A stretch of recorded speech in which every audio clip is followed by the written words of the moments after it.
Hello and welcome. I am Lionmight. I'm a professional composer, music producer, and dedicated Genshin whale player. I decided to finally start the Paralogism Archon Quest. Yes, I'm that behind. And the main reason is I was waiting out for the English voice actors to slowly return, and some of them have, but I did give myself a personal deadline that once 6.0 starts, even if the voice actor roster is still not complete, I'll just start it. Because I do want to catch up with the Nodcry Archon quests. And I'm working really hard to avoid spoilers. And before you say, just play it in a different language, bro. No.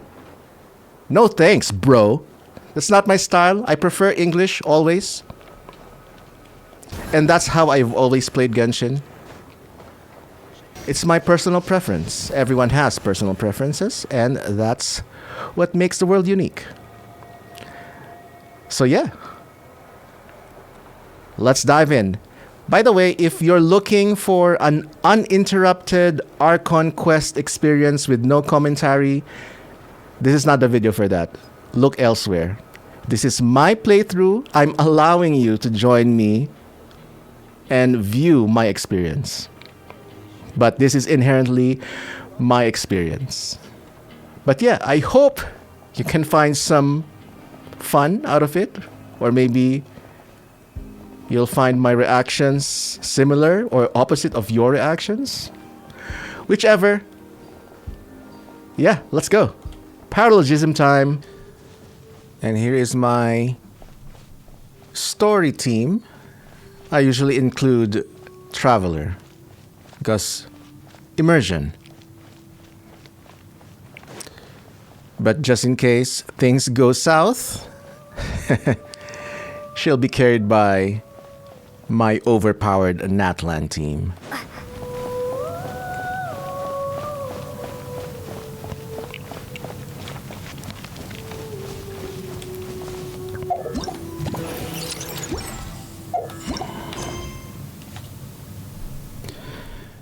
Time to remove this. All right.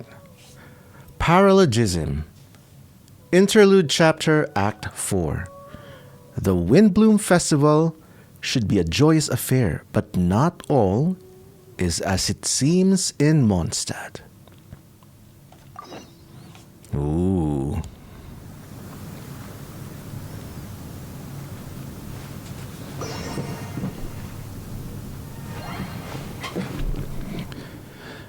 Let's dive in.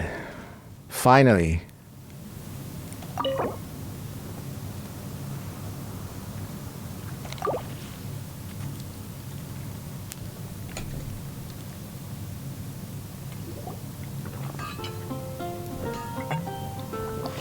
Wow! The city is all decked out! I miss this. Beautiful! Festival season means no commissions, which means no Mora. But Catherine's always looking out for us, so we should still drop by and say hello. Sure, let's go.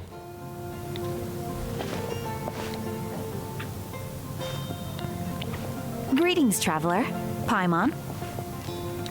Hey, Catherine!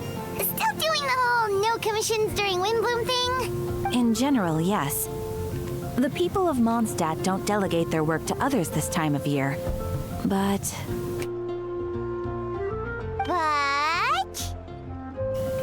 feel free to take a look around. I think you'll pick up on something unusual. Ooh, eye movements. I don't think I've noticed that before. Take a look around, huh?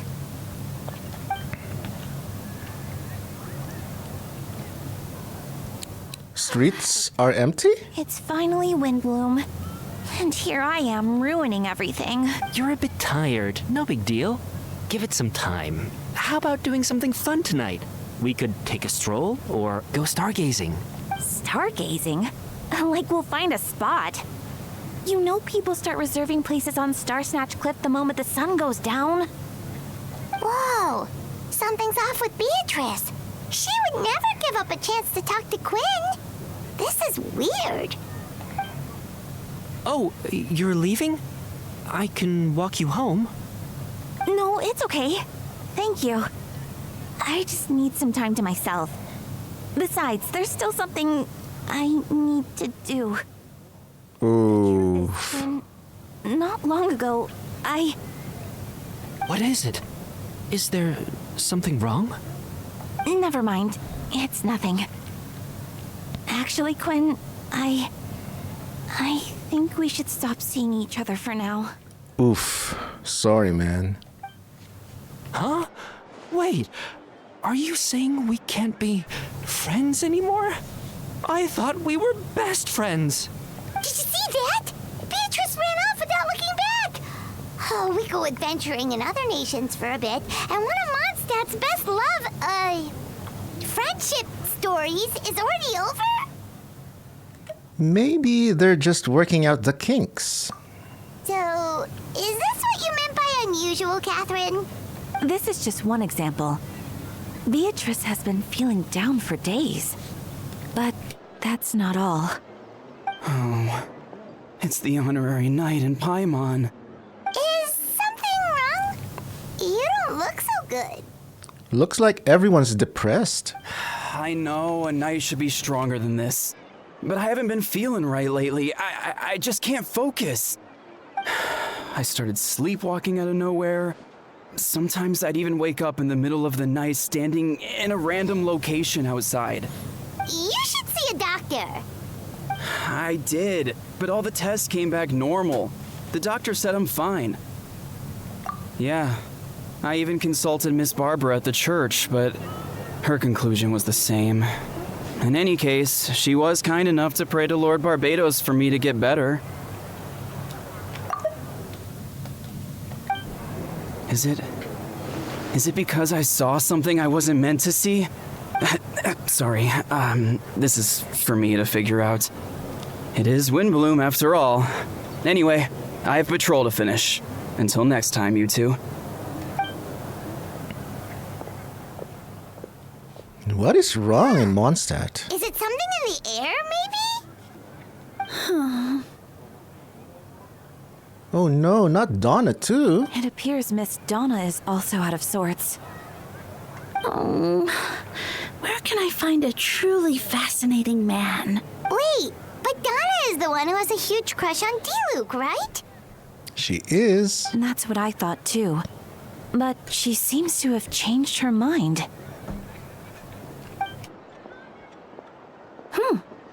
Is that Captain Kaya? Huh. Now that I look at him, he's exactly my type. How come I never felt this way before? What? I'm flattered, Miss Donna. Although I do wonder whether that was intended for outside ears. Oh, no. Of course not. She got I'm caught. Sorry, Captain. Just pretend I didn't say anything. And, have a happy Windbloom. Awkward. I intend to, my dear. But first a question, if you don't mind. Why the sudden change of heart? I was under the impression Master Diluc was the object of your affections. Good question, Kaya. Oh man, Paimon. So, you knew about that?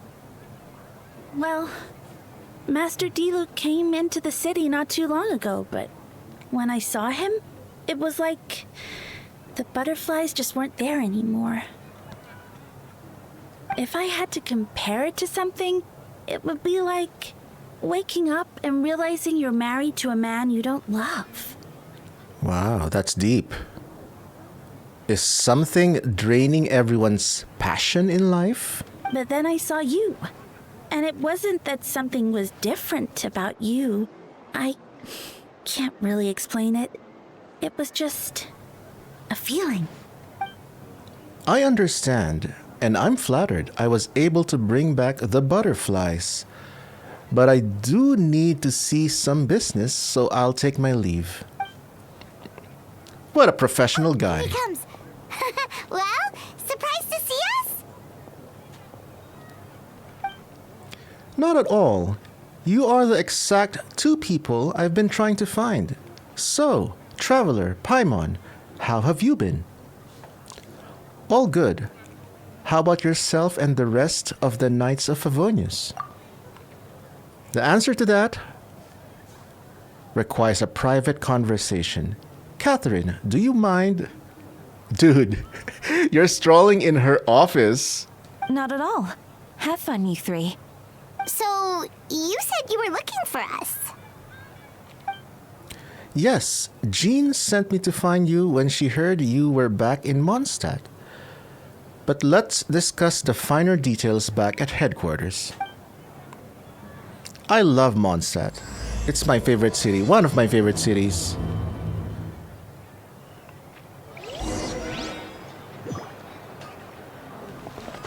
But I think Fontaine, probably my favorite city, and Natlan. There's no one big city in Natlan, but I do love each tribe's vibe.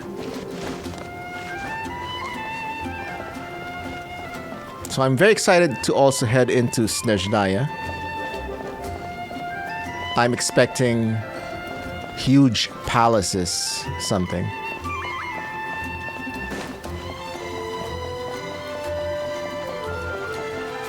Whee! Going back to Mondstadt always feels like going home. Very nostalgic. Whee! Whee! Hello, Porthos. Hello, Athos. From the Three Musketeers.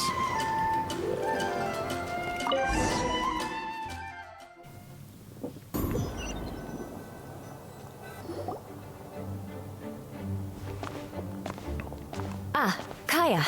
You found them. Oh my goodness. Eula appearance? In 2025? Oh man. Oh man. Exciting. Yep. I managed to track them down. Good. With what's about to happen, it's great to have you in town. What's about to happen? Whoa, headquarters are packed. What's going on? Honorary Knight Paimon. Oh, it's an honor to meet you. I believe introductions are in order? Your name is Note? Allow me. You have Note, captain of the 2nd company, Scaron, captain of the 3rd company, Eula, captain of the 4th company, and me, of course, captain of the 9th company. Wow! Wait a minute. Well, I guess I blame it to Eula not having so much of an appearance, but I didn't realize Eula is also a captain. Very nice. Oh, you're all captains? That's right. Master Jean is waiting for you inside. She'll explain everything. Jean! Oh my goodness. I missed going to this office and seeing Jean on her desk. Lionmight, Paimon, thank you for coming. Is everything all right? There are tons of people outside. Ah yes, that would be the captains. You know a few of them already, but I'm sure there are some new faces. There have been a number of incidents in Mondstadt. In order to wrap up the case, I gathered all the captains of the Knights of Favonius together to hold a trial. Trial? A trial? But this is Mondstadt, not Fontaine. I can understand the confusion. You've never participated in one of our trials before. In truth, we haven't had to conduct one in quite some time. The Knights of Favonius oversee most matters of law and order in Mondstadt. Of course, in the interest of fairness, major cases are tried jointly with the Church.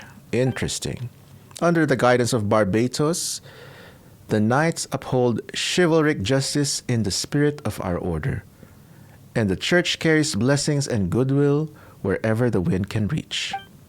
And today's case requires a joint trial by both parties. Which means it's a serious one. So, do you need our help? Hold on. The group of people we saw in the corridor just now, there was someone missing. Where's Albedo? Right! He's the captain of the investigation team. But we didn't see him out there. A keen observation, traveler. That happens to be exactly why I called you here. In the upcoming trial against Captain Albedo, we will do our utmost to understand the facts of this case and deliver a fair and impartial verdict. Albedo is the one on trial? What did he do? Uh-oh. Jean, it's time. Understood. Traveler, Paimon, come with me.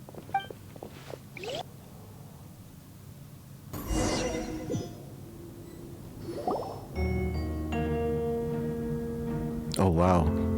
Cutscene time. Sucrose! And Diluc? Wow, everyone's here.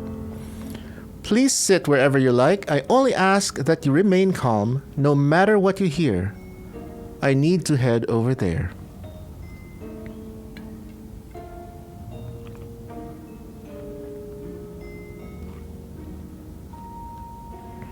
Hydrate. Don't worry, the trial will be fair.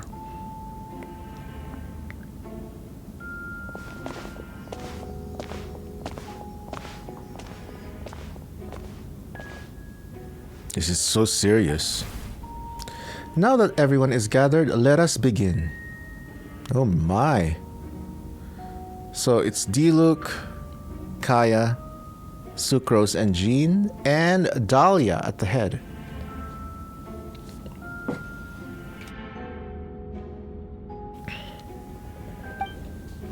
With Grandmaster Varka away from Mondstadt for the time being, I, Jean Gunhilder, will oversee today's proceedings.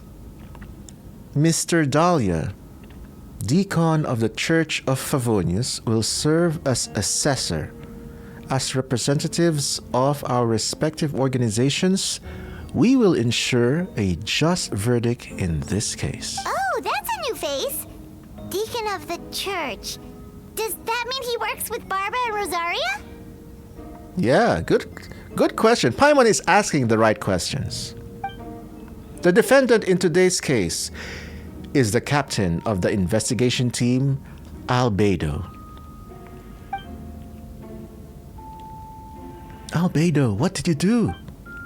Certain aspects of this case are classified, and it remains uncertain whether the alleged victims are citizens of Mondstadt. As such, this trial is not open to the public. Oh, no wonder there's just a few people. The identities of the victims are still unknown? Strange. Oh, look at Traveler. Look at Lumine, so suspicious. If guilt is established in this case, all facts will be made public after the final verdict is delivered. Now, the captain of the logistics company, Miss Hertha. Oh, she's the reputation NPC.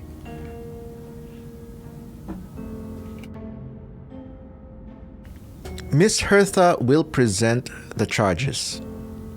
The court now appoints Mr. Kaya to speak on Mr. Albedo's behalf. Are both parties ready to proceed? Oh, wow, Kaya is the lawyer of Albedo. Yes. Ready to proceed. This is a great shot.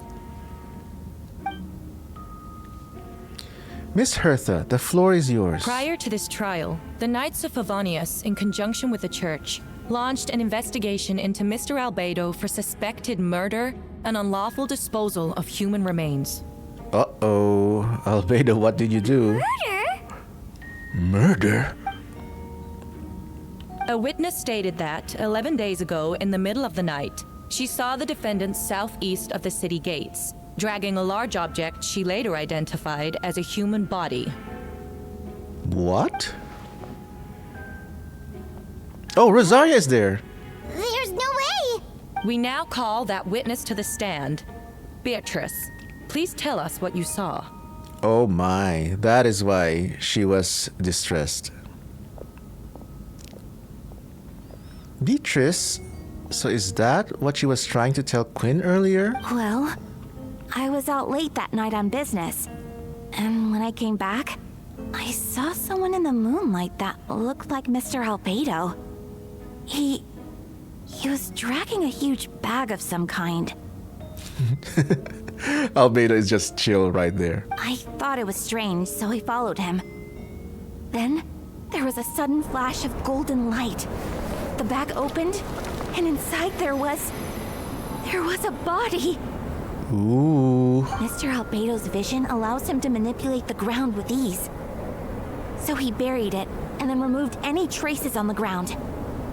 Before he left, it seemed like he looked in my direction.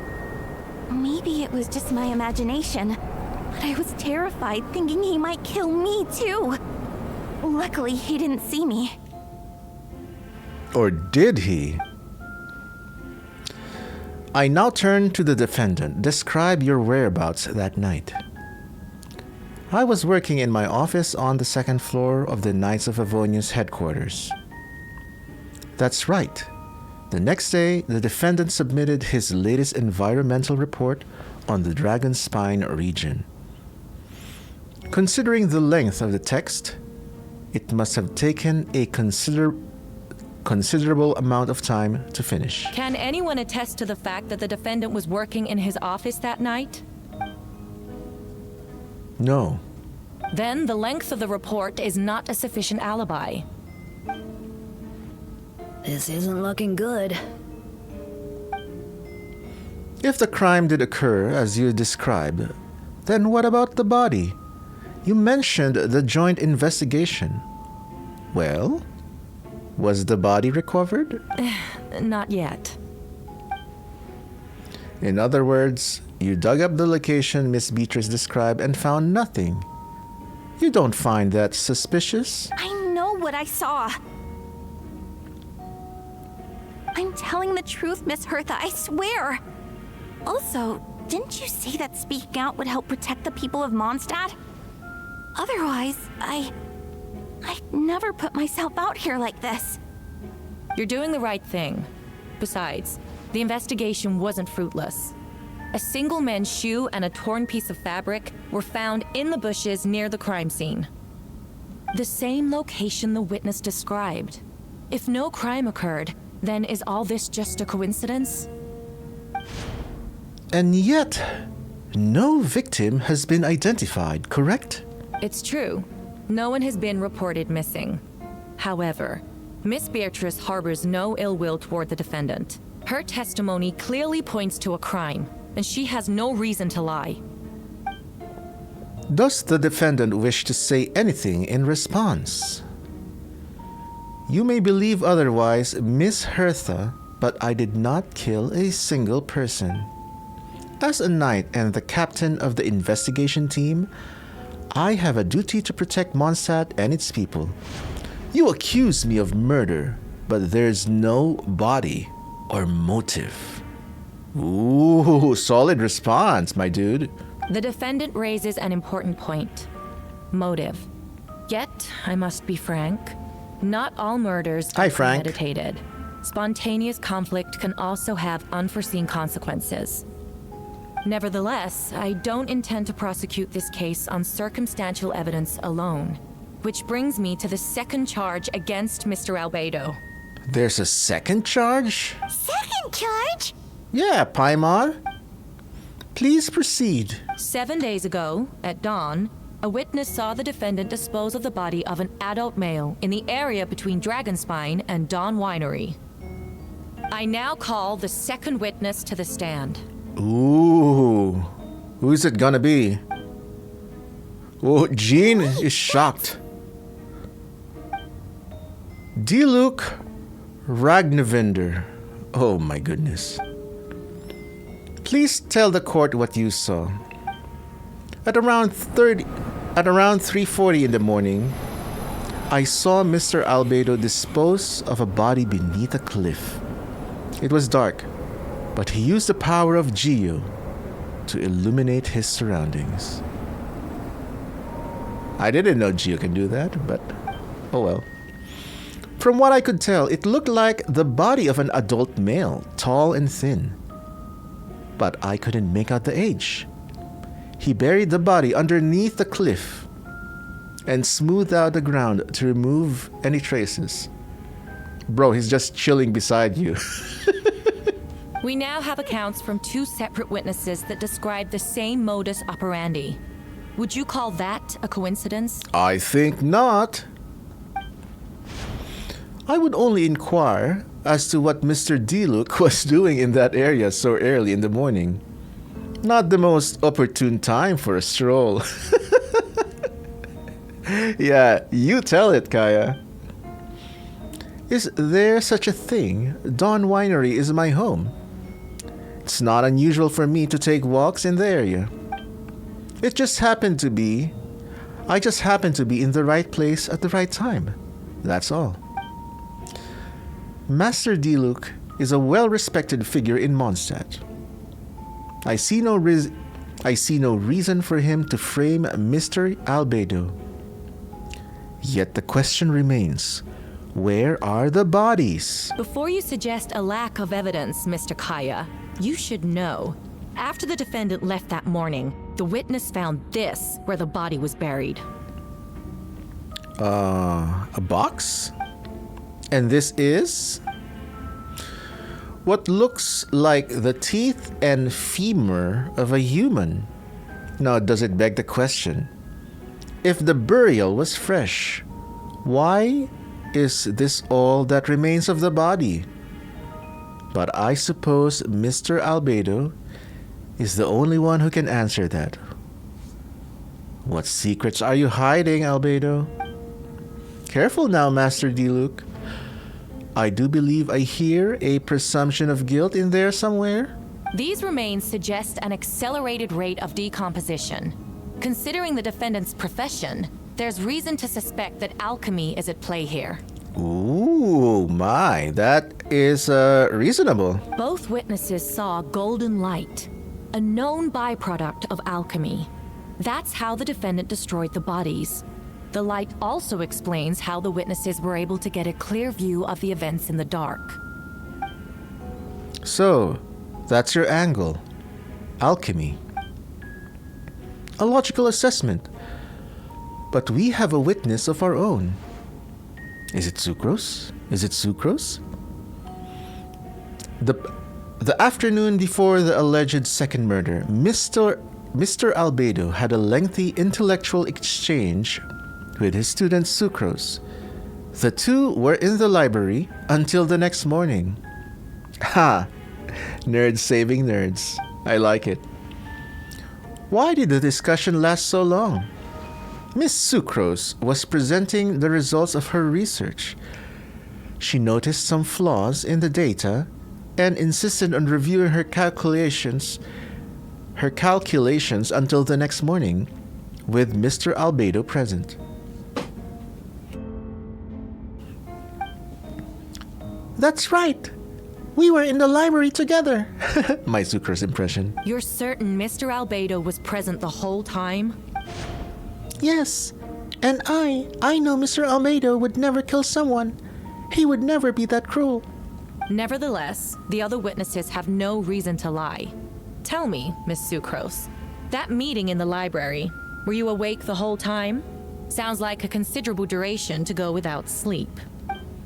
Oh, Uh-oh. I do hope you can be truthful with us. It concerns the safety of countless Mondstadt citizens. A crime like this cannot go unpunished. I'll take it from here. During our meeting, Sucrose did fall asleep not long after midnight. It's all right, Sucrose. You don't have to lie for me. This is a sacred place of judgment. The truth is paramount. He's right. Mr. Albedo. I see. Then I'm afraid your alibi cannot be substantiated. Do you understand? Yes, I know. Claiming innocence without proof isn't enough. But the prosecution's argument has its own holes. There's been no mention of a motive or what exact method could reduce a human body to those remains? Ah, they don't understand the science. No conclusive evidence of guilt. But the witness accounts do match to an extent that can't be dismissed. This is a tricky one. Allow me to submit another piece of evidence. The investigators intercepted one of Mr. Albedo's correspondences. I will now read the pertinent parts to the court. Wow, she's good. A correspondence. Oh no, that envelope does look like it belongs to Mr. Albedo. I have never abandoned the subject of human research. In fact, delving deeper into Dragonspine has led me to realize that the concept of life could be further expanded and transformed into that of birth. The mystery of human birth is often linked to death. As such, death is the most suitable material for the creation of new life. To that end, we must engage in a process of putrefaction and refinement. Putrefaction and refinement? Is that in reference to an alchemical process? Ah, nice. There's a very clear view of Dahlia's vision. Hydro. The letter continues. Experimental trials have been carried out in the northwestern part of Dragonspine and the area southeast of Mondstadt's main gate. The data is as expected. Just as you endeavored to do, I too shall take up the path of creation and break through current limitations to reach a new realm of living beings. I trust the investigators have confirmed this to be the defendant's handwriting, and the letter makes more than passing mention of putrefaction and refinement. My, Jean looks so serious here. I mean, she usually is, but she's a bit extra stern with this facial expression. Correct. Not to mention, the locations indicated in the letter match both crime scenes. What more can we trust than the defendant's own words? No, it can't be true. Is it gonna be up to us to prove Albedo's innocence, just like we did for Linny and Lynette? I can't believe it. A guilty verdict cannot be delivered without sufficient evidence. In order to protect all parties involved, that is what our principles demand. My original assessment was that we lacked said evidence. But now, it seems the only remaining questions are the identities of the victims and the specific alchemical process used in this case. Ha! Then we are in agreement.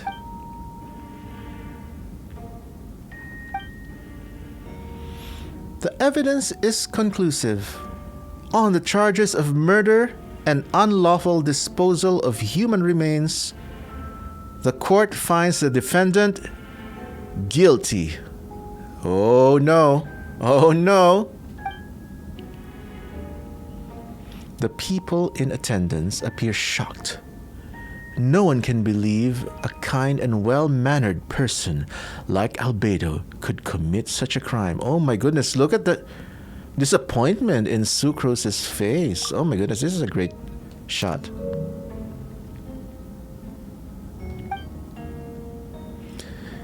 Jean stipulates that those unsatisfied with the verdict will have time to submit an objection or appeal. But most appear hopeless in this moment. As you watch Albedo being taken back to headquarters, you get a strange feeling. Something hidden is about to come to light. It all comes back to the letter. A secret that you and Albedo know all too well. But the people of Mondstadt have yet to discover. Man. Why would Albedo do something like that? Oh, this has to be a nightmare. Aw. Albedo told me his secret once, that he was a synthetic human created through alchemy. Could that have something to do with this case? Oh yeah, I wonder who knows that he's pretty much a non-human creature. A golem of sorts. But what? A homunculus, yeah. Following in Rhindaughter's footsteps just because he's an alchemical creation? That would only make him more suspicious. Ooh, Rhindaughter mentioned.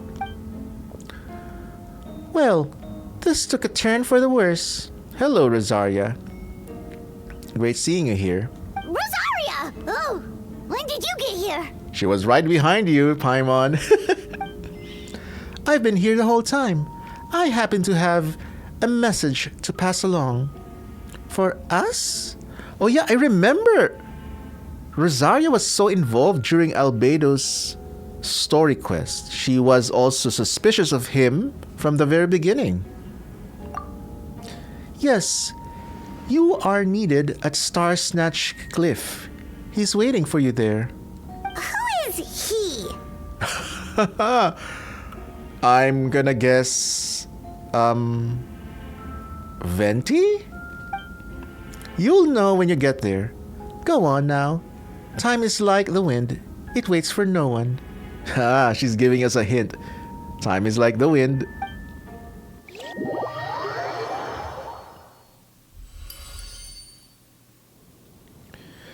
Would you like to go over and quickly review those experiences? Yeah, sure.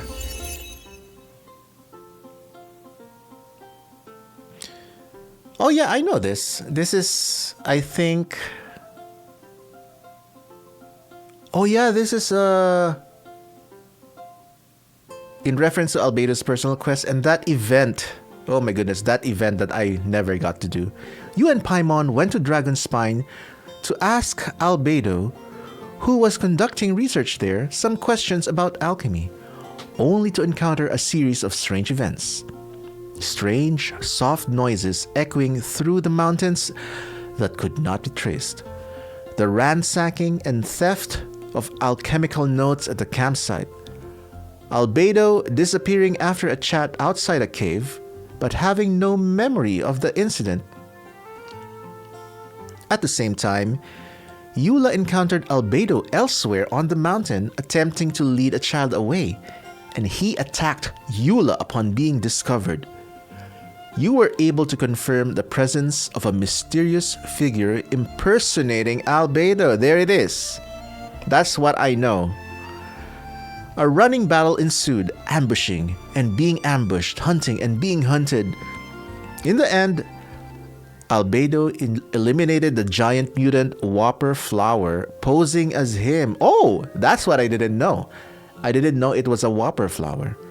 Yet, there were more than 2 people wearing that face on the mountain. Yeah, I remember the cutscene. I think Bennett, Eula, that sword fight cutscene is still epic. I watch it from time to time. And Amber was there too. I always love when Amber is included. Because as you know, I'm originally an Amber main and she will always have a special place in my heart. Alright, let's see who he is. But I have a feeling it's Venti. Because of the location, Star Snatch Cliff. Haha. Natlan team carrying exploration forever. Making my life easier.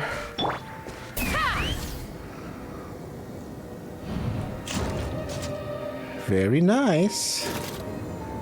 Very nice. Oh, I was right. It is him. Oh my goodness. I think it's worth it. Ah, traveler, Paimon. I could hear your arrival upon the wind. Were you looking for me? So much worth it waiting it out just to hear Venti for this quest. Erika MVP, the voice actor. Venti, did you send us that message? No, I did. Uh-oh. What are you boys up to? Whoa, where did you come from? Wait, Venti, do you know this guy? His name is, what is his name again? My goodness. Dahlia, the deacon of the Church of Favonius. How could you forget that, Paimon? Didn't think I was that unmemorable. I'm Dahlia, deacon of the Church of Favonius and herald of the Animo Archon Barbados. Not going to forget next time, right? So, you called us here so we could meet with Venti? Wait, does he know? Does he know Venti is the Archon? That's right. I noticed you during the trial. The legendary honorary knight. You seem to have a lot of thoughts on your minds, so I thought we should have a chat. After all, I am the Herald of Barbados. If the people of Mondstadt are in danger, I should keep the Animo Archon in the loop. Oh, he knows. Oh my goodness. This is great. This is great. Wait then, you know about... About what? The fact that my tavern-hopping nomad of a friend is Barbados himself? This is so cool. This is so cool to know. Don't worry, Dahlia and I are close. He knows everything. Ooh, everything, huh? Besides, a god needs someone to communicate their will in a formal setting, and no one does that better than Dahlia. Not that I saw that coming when we first met. But back to the matter at hand. I believe you two already know about Albedo's background. If you mean his true identity, then yeah, we do. So, you know too, Venti? That's surprisingly Archon-like of you. I mean, that is a fair assessment. He's not usually very Archon-like. Well, I knew from the moment Rhine-Daughter and Alice brought Albedo to Mondstadt. When those two are in town, no one can afford to slack off. Rhine-Daughter and Alice mentioned, oh my goodness, giving us all these nod cry and shades, breadcrumbs. The Kryda Prince, a perfect specimen of synthetic life. At this stage of the case, there are countless questions surrounding Albedo's motive. His true identity is a potential weakness. A synthetic being loses control of their sanity and goes on a killing spree. That's how a novel would frame the story, and people are inclined to agree. Yeah, that's the ending line of Albedo's personal quest, right? If I lose control, will you save Mondstadt, traveler? Albedo has told us before that humans often value the ordinary over the transcendent and miraculous. And the slightest difference is perceived as other. A very common phenomenon. I like that Dahlia's cat ears and cat eyes are kind of unified. Which means we need to find a way to help your friend. What do you know about the situation, Venti? Me? Well, I know that Albedo is a synthetic being, and that a lot of strange things have been happening in Mondstadt, even though Windbloom should be about drinking and having fun. Damn right. We noticed that too! The minute we got here, something was off. You share your observations with Venti and Dahlia. I've picked up on most of those too. Miles is out of sorts. Beatrice seems anxious. Although I didn't know Donna stopped being interested in Master Diluc. Oh my goodness, this is now a gossip station. When no love remains for the songs to tell, the world becomes naught but an empty shell. Cruel is said fate, cruel it may be, were it not for a hero who could set us all free. My goodness, I heard this in a Twitter clip. I think it was retweeted by Erika Harlacher herself. And I was like, oh my goodness, this is going to be so fun to hear this in context. And she sang it herself because she's also a singer. I think she's a musical artist, like she releases singles and albums, I believe. What are you getting at, Tone Deaf Bard?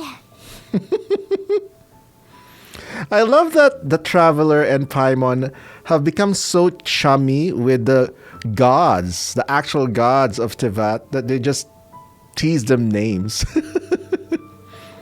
And everyone's, like, for example, in Inazuma, everyone's so afraid of the Raiden Shogun. And when the traveler approaches them, oh, hi, A. Oh, just making a comment. There are always unavoidable trials in life. At least, that's what Barbados would say. But who is Barbatos? A certain someone is going to need to overcome a trial like that. In such cases, even the Seven know better than to tamper with fate. I wonder, aside from Mawika and Zhongli, as evidenced by the latest Natlan summer event, I wonder who Venti is still in contact with among the official Archons. If only there was a brave soul willing to aid their friend in his time of need. Should he meet a terrible fate, all of Mondstadt could be worse for it. Oh my goodness. Just ask us directly, Venti. You don't need to be subtweeting. If you wanted our help, you could have just asked, you know. Yeah. Well, even if Albedo wasn't at the center of this case, protecting Mondstadt is part of being an honorary knight, right? You'll still have help, of course, which is why I prepared a little surprise. Behold! What are we getting? A bomb! Is that a Dodoko? Oh, that's why she thought it was a bomb. Don't worry, I removed the fuse, so it's not going to explode. Say hello to the Dodo communication device. Oh, it still is a bomb, technically, without the fuse. So, this thing belongs to you now? We're old pals. Don't think she'd care if I borrowed it for a few days. Alice? Anyway, this invention, with a little help from a trick of mine, will allow us to keep in touch. Just take it out and we can chat. So it's basically a cell phone. We'll do our best to uncover the truth. That's all I ask. No matter what comes, you have the wind on your side. It looks like a Pokeball, actually. Oh. Extra convo. Let's hear it. I suppose we're old pals too at this point. Indeed. Your companionship is like a breeze that lingers in the air, warm and familiar. In all this time, I've never witnessed Lord Barbados approach anything in a serious manner. Perhaps this time, I'm in for something special. Barbados? Serious? Ah, you give him too much credit. Hardly. It's not blind faith, you know. I've always had unwavering belief in the animal Archon. Is that so? I wonder what Barbados thinks about that. You should pray to him and find out. Is that so? Good idea. I'll tell him I still haven't deciphered his drunken musings from our 3 trips to the tavern last month. His wisdom is sure to reveal itself in time. Oh, you know what? Forget about Barbados, Dahlia. Treat me to a drink instead. You wouldn't refuse me, would you? It's just because you don't have money, Venti. A dear friend like you? Never. I like that they can joke about his identity. All right, let's return to the headquarters.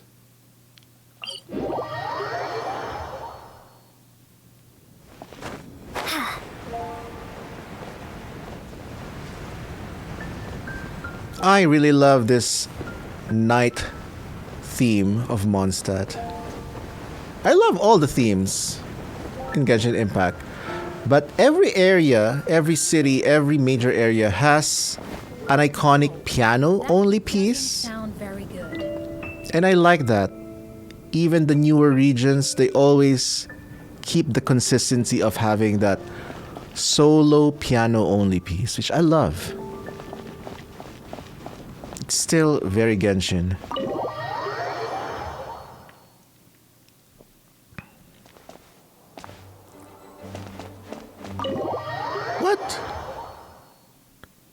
we approached the wrong door. Oh, okay. Oh, okay, nice. Nice. They did the same treatment, so it's not a automatic cutscene. Which I hope they implement everywhere, because some of the newer quests still trap you in a cutscene without asking you.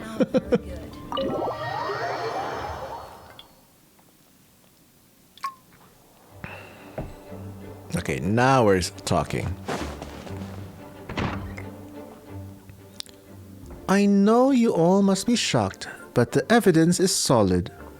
Albedo's situation is not looking good. I still don't believe Albedo would do something like that.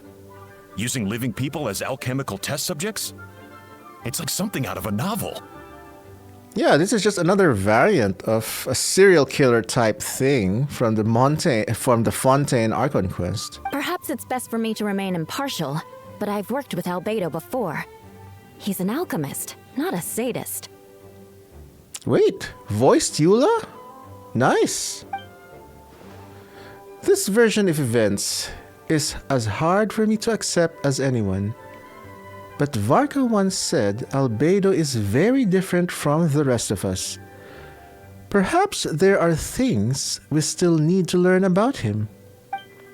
Let's see what Albedo has to say for himself first. Would you mind giving me a moment, everyone? A private matter requires my attention. Hey, Jean! Ah, we are the private matter, I guess. Traveler, Paimon, perfect timing. Kaya has a favor to ask. Like Jean said after the verdict, we have time to submit we have time to submit an appeal.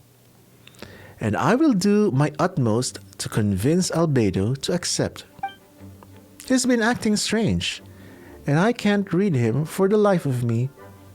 But I need you two to start investigating the case. Investigating the case? Uh-oh. Are we gonna see Mustache Paimon again? Yes, it's also time for you to get involved. Do you want us to join the joint investigation? Are you sure? We're just adventurers after all. I'll choose this. As well as honorary members of the Knights of Avonius and Albedo's friends, Kaya and I already have an official involvement in this case. We need a pair of fresh eyes.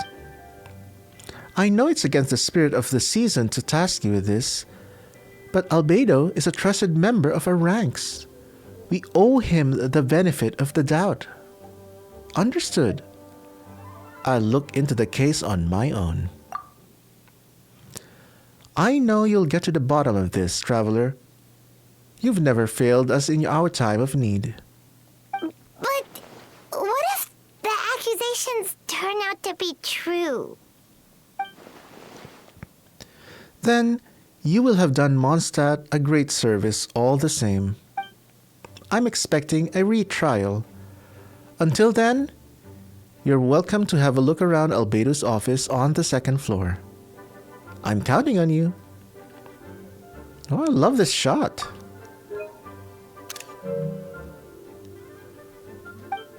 I don't think I've ever seen Albedo's office in the second floor. I didn't even know he had an office in the second floor. I thought his office was the one in Dragon's Spine. Like, quote-unquote, office. But it's cool. I'm discovering new stuff. Discovering new lore. Well, new to me. Wait, Captain Kaya! Surely I can't just... These two are here on Jean's orders. She asked them to investigate Albedo's office. Oh, in that case, head on in. Y-Rat. Is your name Y-Rat? So this is Albedo's office. Pretty much exactly how Paimon pictured it. Yep, this is an alchemist's office indeed. Alright, I have some work of my own, so I'll leave you to it. Good luck, you two. Right back at ya.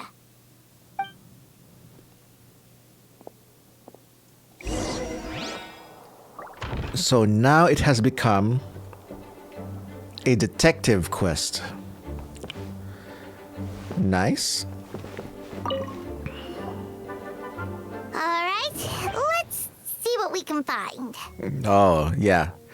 Detective minigame. Relating to alchemy, science, and science, and science. Marked with alchemical symbols, S-shaped, triangular symbols. Meaning is unclear. Wow, these books are so fancy. Albedo must have gone to great lengths to get them. I like that the book sigil is like Albedo's flower skill. Oh, investigate underneath the book. Empty desk.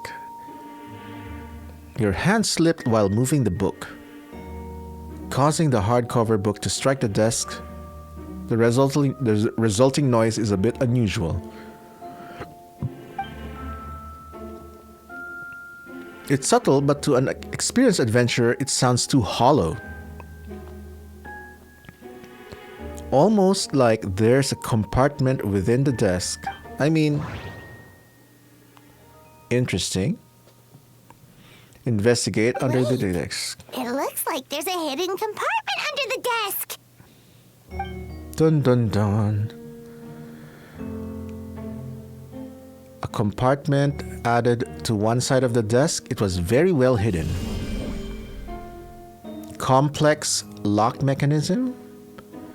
It seems to involve elemental power in some way. Perhaps you could try using the power of Geo.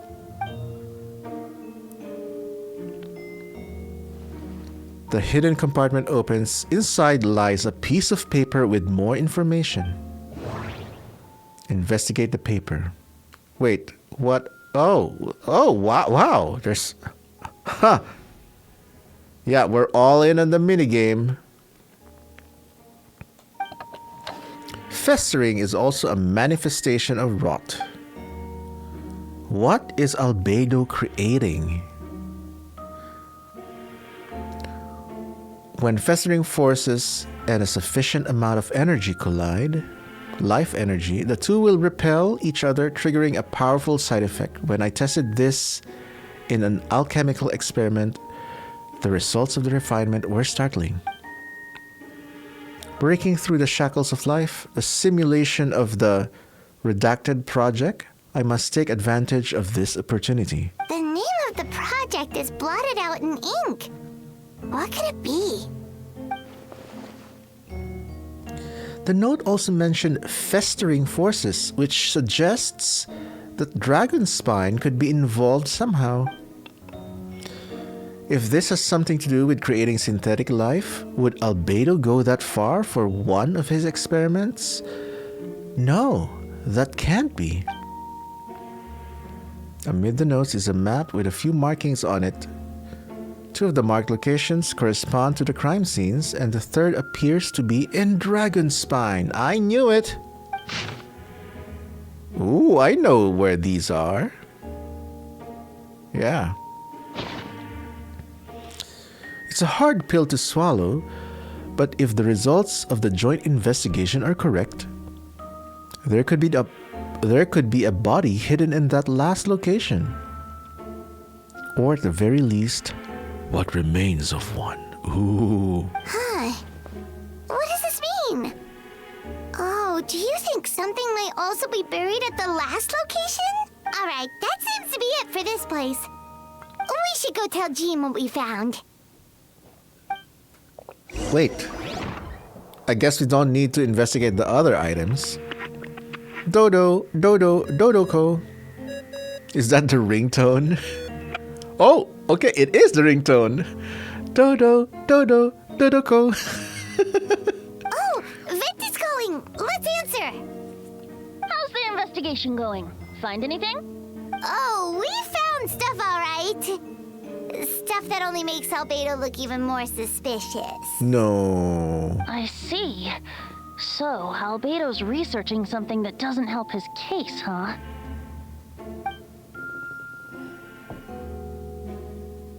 Not promising. We should be grateful Albedo's true identity remains hidden. If it gets out that he's one of Rhindaughter's creations, there'd be no separating him from her past.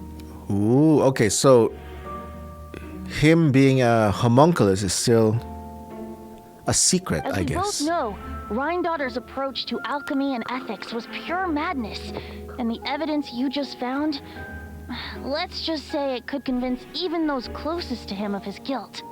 Perhaps even you. I don't think the handwriting was faked, and the notes also sounded like him. Then it comes down to trust. Do you trust Albedo? Absolutely, I do. Yeah, he's our friend. We should keep the faith. And if he really is the culprit, he must have had a reason, right? Maybe he's just not allowed to talk about it. Yeah, that must be it. Yeah, like a Furina situation. Either way, a fair investigation means coming to a conclusion presented by the facts. Does that mean even Venti no longer believes in him? Remaining objective has its own value. Remember, none of this is your fault. Just report back with an honest assessment of the facts. Yeah. Well, let's go find Jean and tell her what we learned. Uh-oh. Wait, that's Miles. What's he doing here? Oh, sorry. I heard voices and wasn't sure if I should check who was inside. It's okay. We're here on Jean's orders. Ah, I see. I'll, leave you to it then. Hold on. You didn't hear what we were saying, did you? Oh, not really. Nothing that made sense anyway. Well, do us a favor and just forget anything you might have heard, okay? Yeah. Oh, sure. You got it. That map we found in the hidden compartment seems important. We should check out the marked locations. I wonder if we can check the other stuff on the desk. Alright, let's see what we can find. Investigate the lock box. Oh, this is the one that was presented during the trial?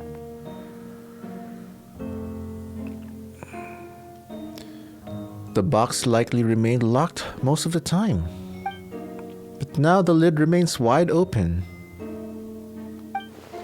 Perhaps the letter intercepted by the investigators was once stored here. Elegant penmanship, the letter reads. The formations in these records will likely originate from the Canrian art of Kemia. Relevant documentation has not been well maintained over time, so I cannot guarantee there are no errors or omissions. As thanks for your past assistance, I've enclosed the records with this letter. But that does not mean I support your pursuit of this research. Ethics aside, I'm not convinced it's even possible to create a human whose existence is identical to our own. The idea that the dynamic of creator and creation could exist within the same species is cause for concern. Even with a talent like yours, I must urge you to proceed with caution. I wonder who he's talking to. Likely a friend from Albedo's academic circle? Interesting. Human transmutation? Is Albedo seriously looking into that? Ooh, Paimon doesn't want to think about that. Doesn't look good, but this letter can't directly prove that Albedo did anything. Besides, a technique like that must be too dangerous to share with the public, right? That's why it wasn't brought up during the trial. Investigate the test tube. What else? Oh, wow! More. There's more. Okay, I wanna learn everything. A test tube with some black powder residue at the bottom. Next to it lies a neatly written note. Chalk is the next stage after soil, but the current available materials are still insufficient to construct a stable structure. Nope. No idea what that means. Not sure if it's too hard for Paimon or too hard for anyone outside this line of work. And the last, investigate the research notes. Albedo's notes lie on the table. They resemble the ones you've seen before, but the contents are different this time. As always, the penmanship is impeccable. Lots of mentions about great penmanship. Certain elegance in its uniformity, much like the man himself. Putrefaction again. Destructive spell of rot. Upon use, the target will decay within an extremely short period of time. Turning to dust? Ooh, that's not good.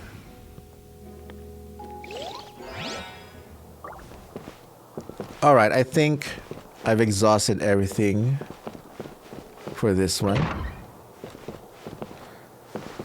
Go to the location marked in the map. There's 2 locations, right? I think one of them is here. Okay.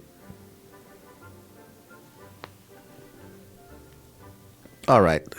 Let's head to Dragonspine.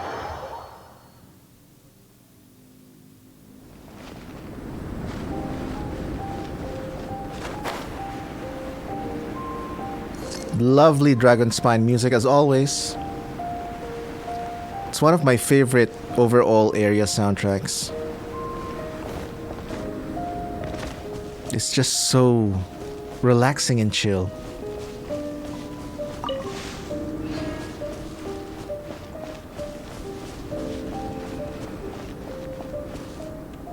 Uh-oh. Is it under?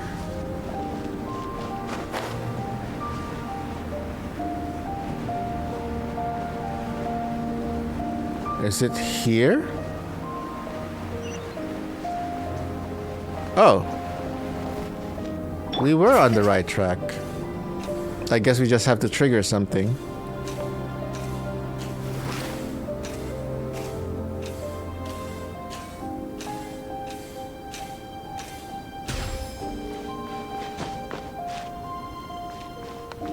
Let's fly.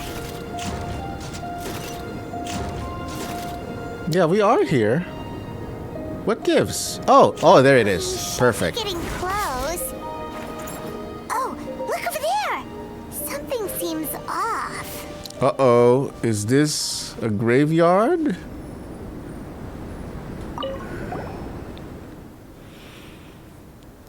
Although everything is covered in snow, as a seasoned adventurer, you notice a spot on the ground that looks quite different from its surroundings. You remove the snow and find a sizable hole underneath, large enough to fit a human body. Oh no. But the hole is completely empty, and the surrounding markings make it look like something was dug up. Or someone. Did an animal do this? Or some monster? Weird. There's a hole, but no body. The prosecution's argument is that Albedo used alchemy to destroy the bodies, but this location is different from the other 2. Why not fill the hole or smooth out the ground like the other places? Yeah. If one person did all this, why not remove the traces like the others? And if Albedo isn't the one responsible, why was this location marked in his notes? I guess he's working with somebody else. Doubts swirling in your mind.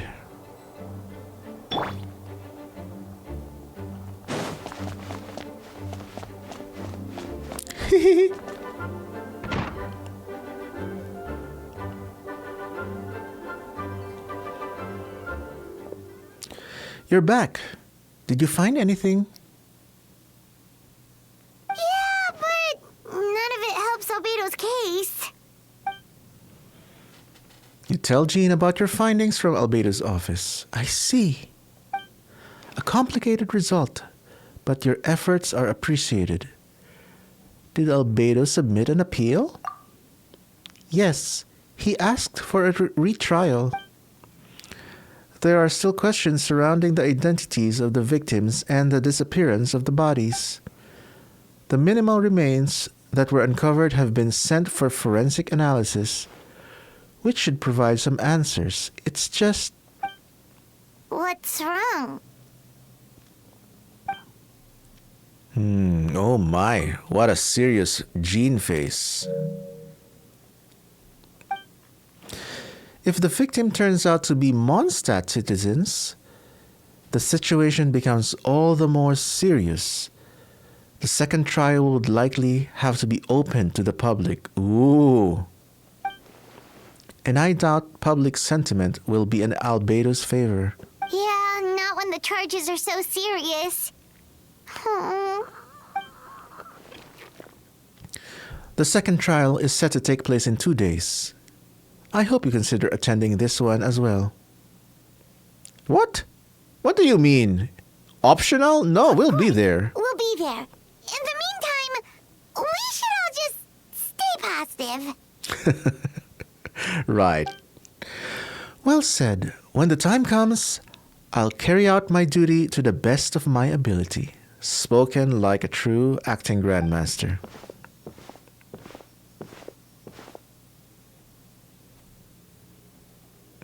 Oh my goodness, there he is again. Miles. Is he the one working with Albedo, I wonder? Miles. He is acting very suspicious indeed. Alright, wait until 2 days later. We'll do it now.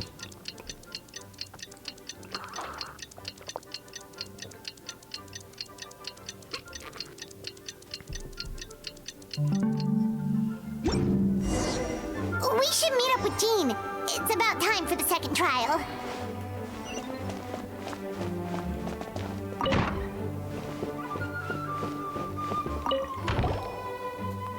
Ah, you too. Let me know if you're ready and we'll head out. Ready. All right, follow me.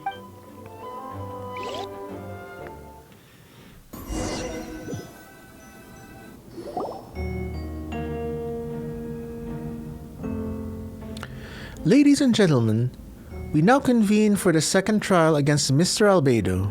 I, Jean Gunhilder, will once again oversee the proceedings. Representatives on both sides remain unchanged, and Mr. Dahlia will continue to serve as assessor. Ms. Hertha represents the prosecution, and Mr. Kaya speaks on behalf of the defense. The defendant in this case is Mr. Albedo, captain of the investigation team. With that, I now bring this trial to order.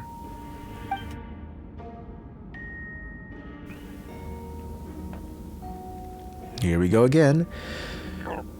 Miss Hertha, have the investigators made any new discoveries? Yes. We sent the teeth and the femur bone found at the scene to the church's medical office, and were able to conclude that these are, in fact, human remains. Dun dun dun. In addition, the investigators were able to identify several Mondstadt citizens who appear to have been missing for quite some time. What?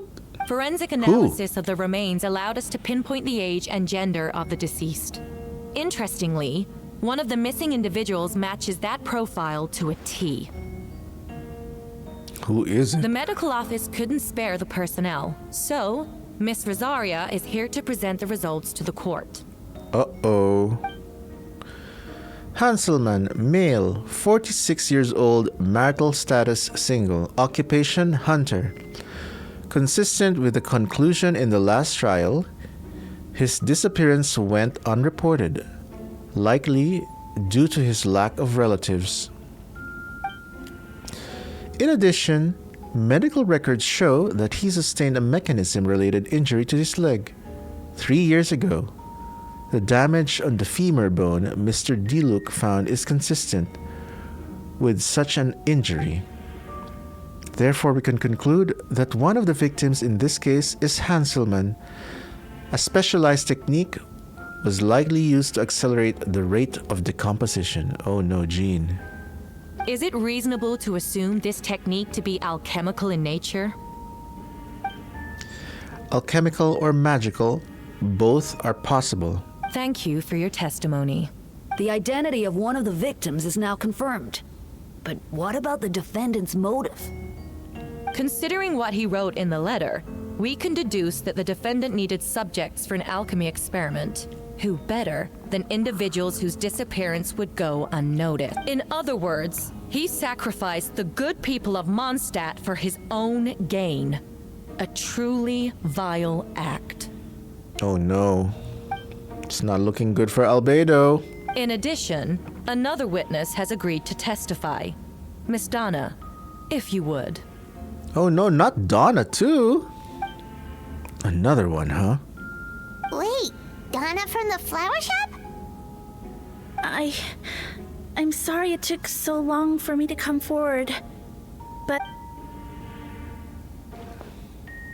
But I was camping with a friend and we decided to stop near Dragonspine. I couldn't really get comfortable that night, so around dawn, I decided to go for a walk. And that's when I saw Master Diluc. I skipped this, my mistake. I'm sorry it took so long for me to come forward. But the night Master Diluc saw Mr. Albedo, I was there too. Ooh. I thought it might be nice to, chat. So I headed in his direction and then I saw it. Someone at the bottom of the cliff was getting rid of a body. Ooh. I was terrified the person might see me. Even after I fled, I couldn't shake that fear. And I started to wish I never had a crush on Master Diluc in the first place. Damn. If I hadn't wanted to talk to him, I would never have been in that situation. Well, I didn't want to come forward because I was scared. But Miss Hertha convinced me it was the right thing to do. I see. Just stepping forward was brave enough, Miss Donna. She totally still has a crush on him. The court thanks you for your courage and commitment to justice. Yes. Thank you. The two witnesses corroborate the same sequence of events. That just leaves the question of how the defendant disposed of the bodies. I believe the answer lies in the alchemical technique mentioned in the letter. The defendant is the most accomplished alchemist in Mondstadt. He has the skill, no question. A special investigator also uncovered some relevant evidence on the subject. I will now present it to the court. Are we the special investigator? Wait, does she mean... The evidence we found in Albedo's office. The following are pieces of evidence uncovered in Mr. Albedo's office. The most important of which is this map. There it is again. Oh, yeah, 3 spots. I didn't scroll down earlier. This map was found with the defendant's notes. The markings correspond with the description in the letter and the locations of the crime scenes. Does this map belong to you? Yes. Were you the one who marked these locations? Yes. You do realize that's basically an admission of guilt, don't you? The evidence against you is nearly insurmountable. No! Since you uncovered the compartment, I might as well expound on the matter. We have witnesses and physical evidence. What could you possibly say in your defense? What I always have. I never killed a single person. Ugh. You have some nerve. Saying that when the evidence is stacked against you? Okay, she's taking it personally. Not being very objective, Miss Hertha. Miss Hertha, you've presented a meticulous and convincing case. I'll give you that. But I will not admit to something I didn't do. So, what? You're just going to bombard the court with excuses? That's a rather dismissive way to refer to an innocent man speaking in his own defense. Besides, I'm not making excuses. I'm exercising patience. Ooh. That won't make the charges against you disappear, Mr. Albedo. Perhaps not, but patience comes with its own reward. It's easy for things to remain buried in snow until someone comes along and brushes it away. Albedo seems serious but unfazed. Does that mean he really didn't do anything untoward? He mentioned brushing off the snow. Is that supposed to be a hint? If it was a hint, then it must have something to do with Dragonspine, which reminds me, one of the locations marked on the map we found was in Dragonspine, wasn't it? Traveler, you were the one who uncovered the notes, right? Then I'm assuming you visited the third location marked on the map as well? Yes. Can you tell us what you found?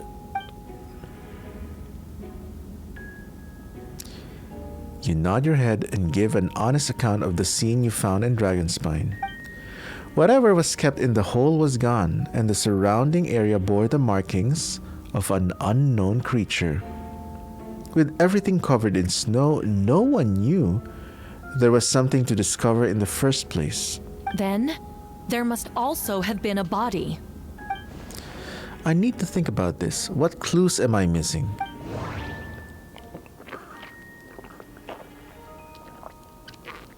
Hydrate. First marked location. First marked location is near Mondstadt. Beatrice saw Albedo use alchemy to dig a hole and bury a body there. A single men's shoe, torn piece of fabric. Taken together, this evidence seems to suggest that Albedo killed someone and concealed the body. Second marked location is between Dragonspine and Dawn Winery, where Diluc saw Albedo bury the body of an adult male. Diluc described the same events as Beatrice. There's no reason for them to collude against Albedo, so their testimony should be trustworthy. Diluc found teeth and a femur bone, and Donna confirmed his version of events. The two should have no reason to set Albedo up. Despite her crush, Donna wouldn't lie about something like that just to get Diluc's attention. Not to mention, Donna has been acting strange since before the trial. That is true. The third marked location is in Dragonspine. We only knew about it because we found the map in the hidden compartment. During our investigation, Paimon and I discovered a hole beneath the snow, big enough to hide a human body. There were also claw marks around the outside, but there was no body or remains whatsoever.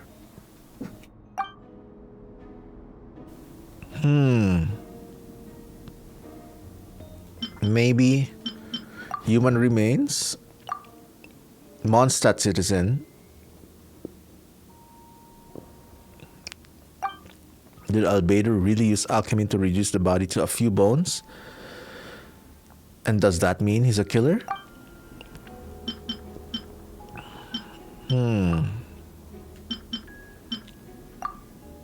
That doesn't make sense. Cancel association.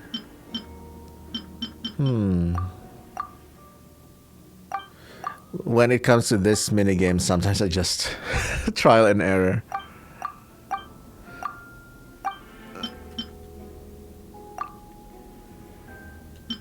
And oh, there we go. The difference between the marked locations. Albedo marked these 3 locations on the map found in the hidden compartment. There are some similarities between and differences between them. Based on what we know, all 3 locations were likely used to hide bodies. The holes dug in each area certainly seem big enough, but unlike the first 2 locations, there were claw marks around the hole in the 3rd location, and no witnesses saw anything happen there. Dragonspine is home to all manner of monsters and wild animals. Could some kind of creature have dug the body up? But why wasn't that the case in other locations? The marks didn't look fresh, which means the hole at the 3rd location has been there longer than the other 2. But if the hole at the 3rd location wasn't made around the same time, does that mean it's connected to a separate incident? Dragonspine's ecosystem. Frigid climate covered in snow. Home to various monsters. True. Durin. Oh, deep within... Oh, wait a minute. Here we go. It's getting spicy. Deep within the mountain lies the remains of an even more mysterious creature, Durin. Although the dragon has been dead for a long time, he still possesses a peculiar life energy. Now that I think about it, a lot of strange things have happened on Dragonspine. Most people know Albedo as an alchemist and the captain of the investigation team. But in truth, he's the Cryde Prince, a synthetic human created by one of the 5 sinners, Gold Rhine Daughter. Albedo is steadfast, intelligent, and treats everyone with kindness and respect. I think most people would agree with that assessment. He's also a calculated thinker. It's fair to say that if he did commit a crime, it would likely be well concealed. Up until now, Albedo has never displayed any ill will towards humanity. And he also still seems like his normal self. As his friend, I shouldn't reveal the truth about his identity. That would only make things worse for him. That's true.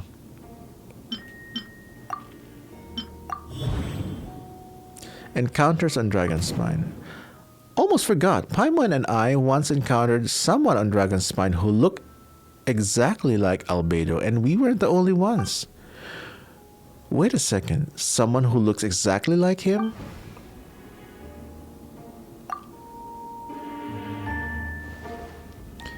I'm guessing Albedo has a plan, so I should help him out. But what does he want me to do? Announce a break in the case? No, I should play it safe. Since I made an honest assessment of the facts, I should be honest about my doubts too. It's only fair. Besides, I think I understand what Albedo was trying to tell me just now. I'd like to address the court, if I may. I was the one who investigated the office, and I believe the results raise a few questions. Regarding the 2 cases addressed in the previous trial, it was established that after disposing of the bodies, the defendant used alchemy to restore the ground to its original state. But that wasn't the case at the 3rd location. The hole was still there, with dirt scattered around the perimeter. It looked more like something has been dug up. If this was all done by one person, why wasn't the 3rd scene given the same treatment as the others? Why weren't the traces removed?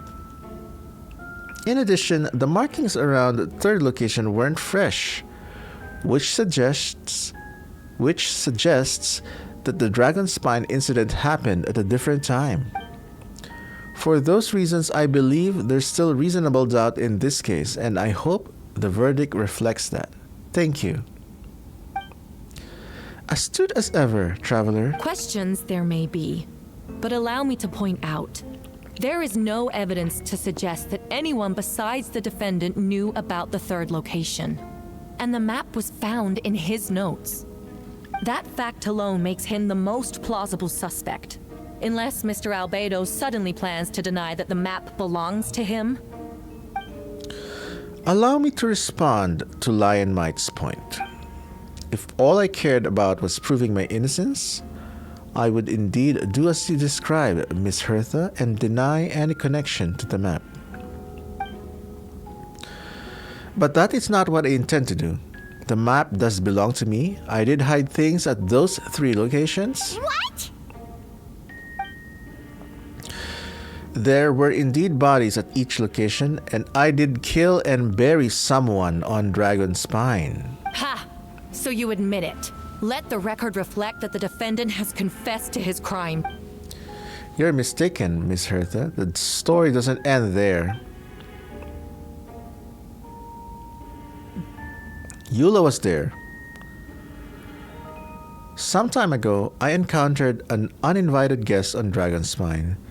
Someone who wanted to take advantage of the deserted nature of the region to eliminate me in secret. His desire to kill me led to an altercation where I killed him instead and buried the body on the mountain, the 3rd location marked on the map. Actually, the traveler Amber Bennett and I were with Albedo that day. Go, Eula. The Adventurers Guild was holding an event on Dragonspine. After it ended, we all left the area.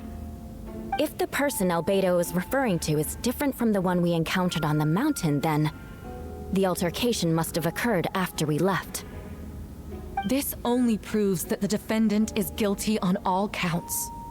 Those innocent people, their blood is on your hands. No, you're wrong. You deny it? After admitting to murder for the whole court to hear? You've clearly lost your mind.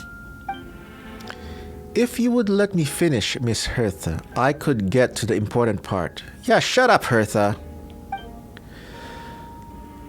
The man who attacked me on Dragonspine was my height, with blonde hair and blue eyes, dressed in clothes nearly identical to mine.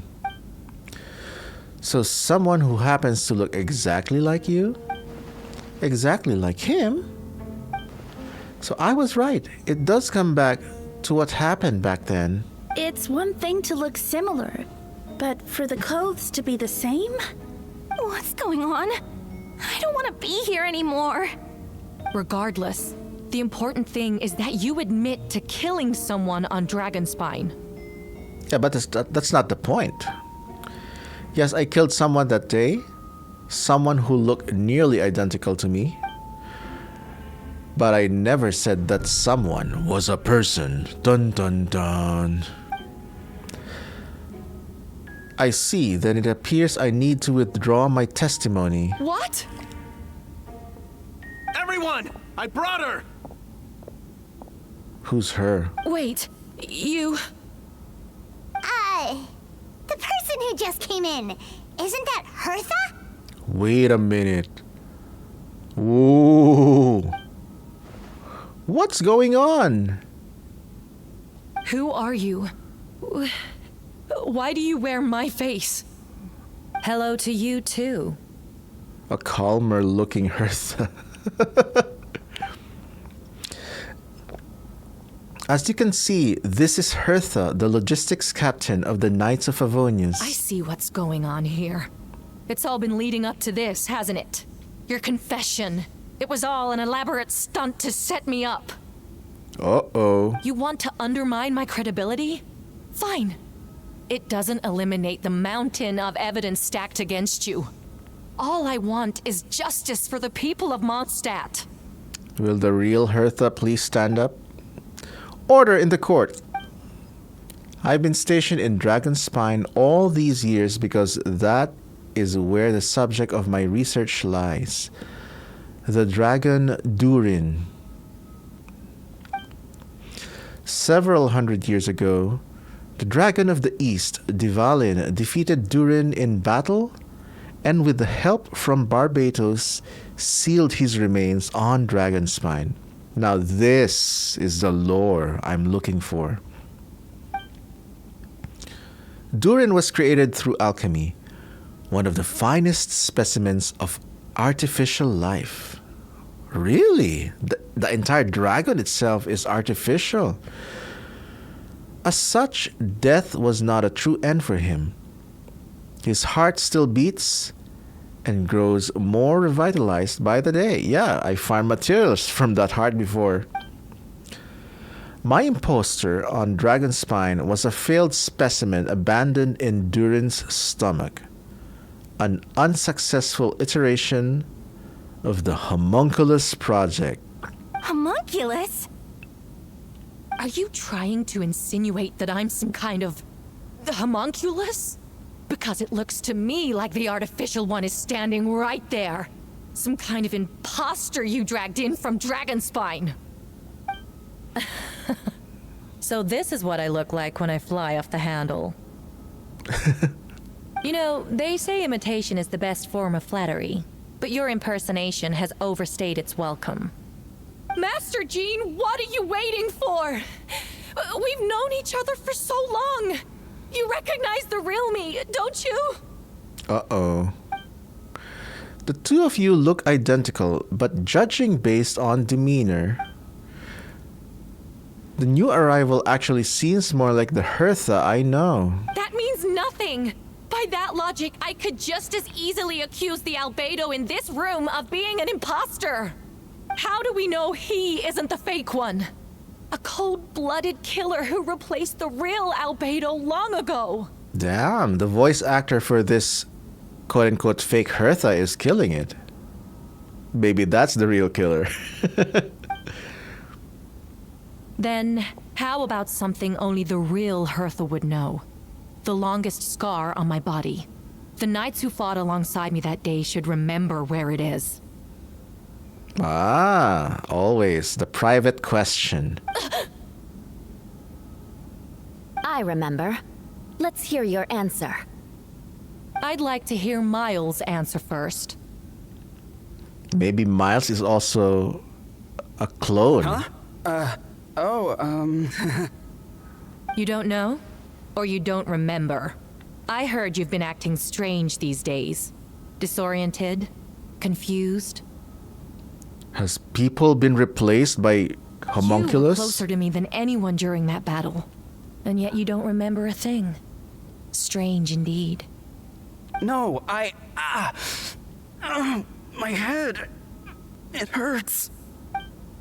The scar is right here.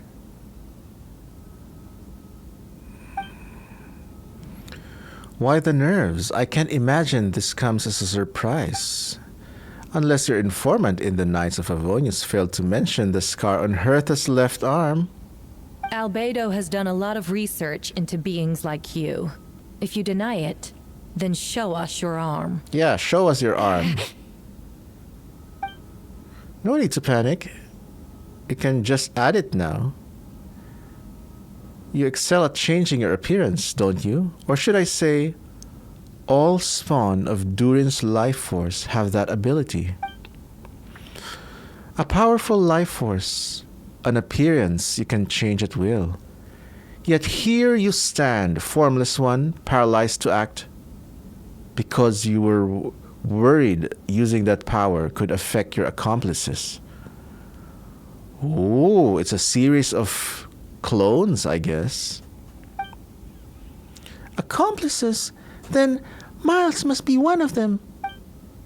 There are others too. Most of the beings under the influence of Durin's life force have gathered here, and yet their presence is what impedes her from taking action. Once you attempt to transform, all who surround you will be affected by your power. You can't control it, because in this network of living beings, you serve as the core. Oh, kind of like a Borg hive mind connection, kinda, maybe. Show us your arm. Yeah. Oh my goodness, the music. Have it your way. Whoa! Uh-oh. They showed their true colors. Come on, let's go.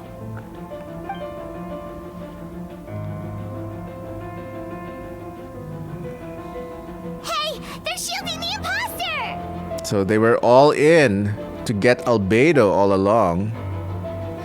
She's trying to get away. Stop her. Don't let anyone stand in your way. There are others trying to get in.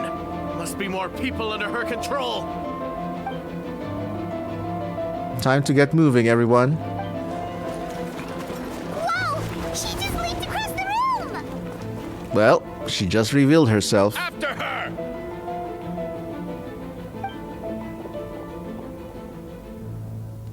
That escalated quickly. It's time. All units move out. Third company, keep on the imposter's tail. Was this trial a ploy all along? To root out the imposters? Oh my.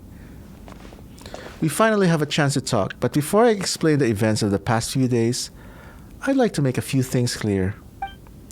First, I never killed any of my fellow citizens, and I never used human remains as part of an alchemical experiment. Second, the events of the past few days were all part of a plan. I knew it. Most of the members of our order were in on it. As for the witnesses, Master Diluc picked up on the situation long before today's proceedings. So I guess one of them discovered or realized that some people were acting strange, huh? Invasion of the body snatchers of sorts. Whoa, that's quite an involved plan. Indeed, follow me.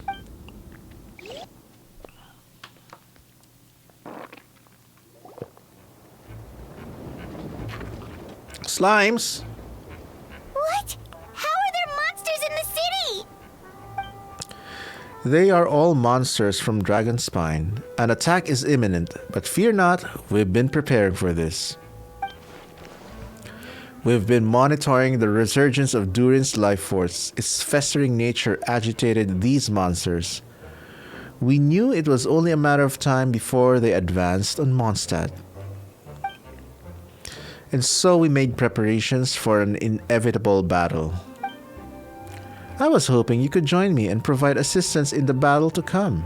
Ooh, this is the one that teased during the trailer. Of course. Where's our first stop? Top of the city wall.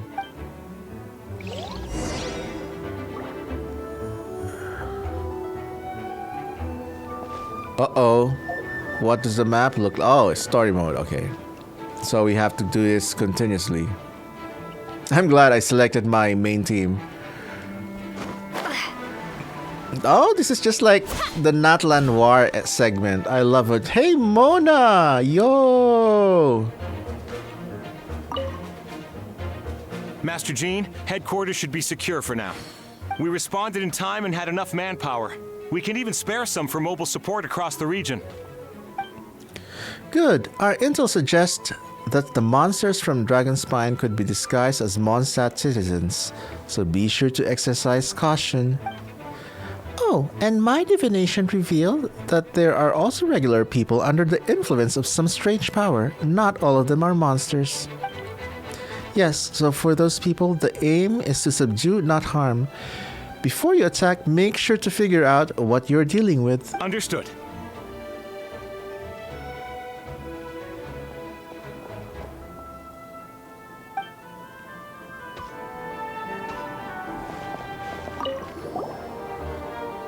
Perfect timing, Traveler. I was hoping you three could form a mobile unit to help respond to the various threats in the area. It's been a while, Traveler. I'm also here to help. Good. So lovely seeing all these OG characters. Jean and I are going to remain here to monitor the situation. We'll leave the other locations to you. Don't worry, my scry glass doesn't show the slightest chance of failure. Victory will be ours. Damn right. Optional objectives, huh? Okay. Chaska to the rescue. Oh, the nearest one is here. Let's go for that.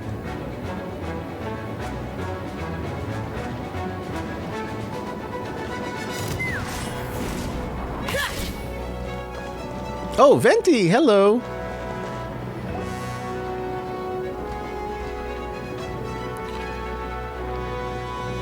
Hey, Venti! Shoot, someone's coming. Help me, please! Someone help me! What?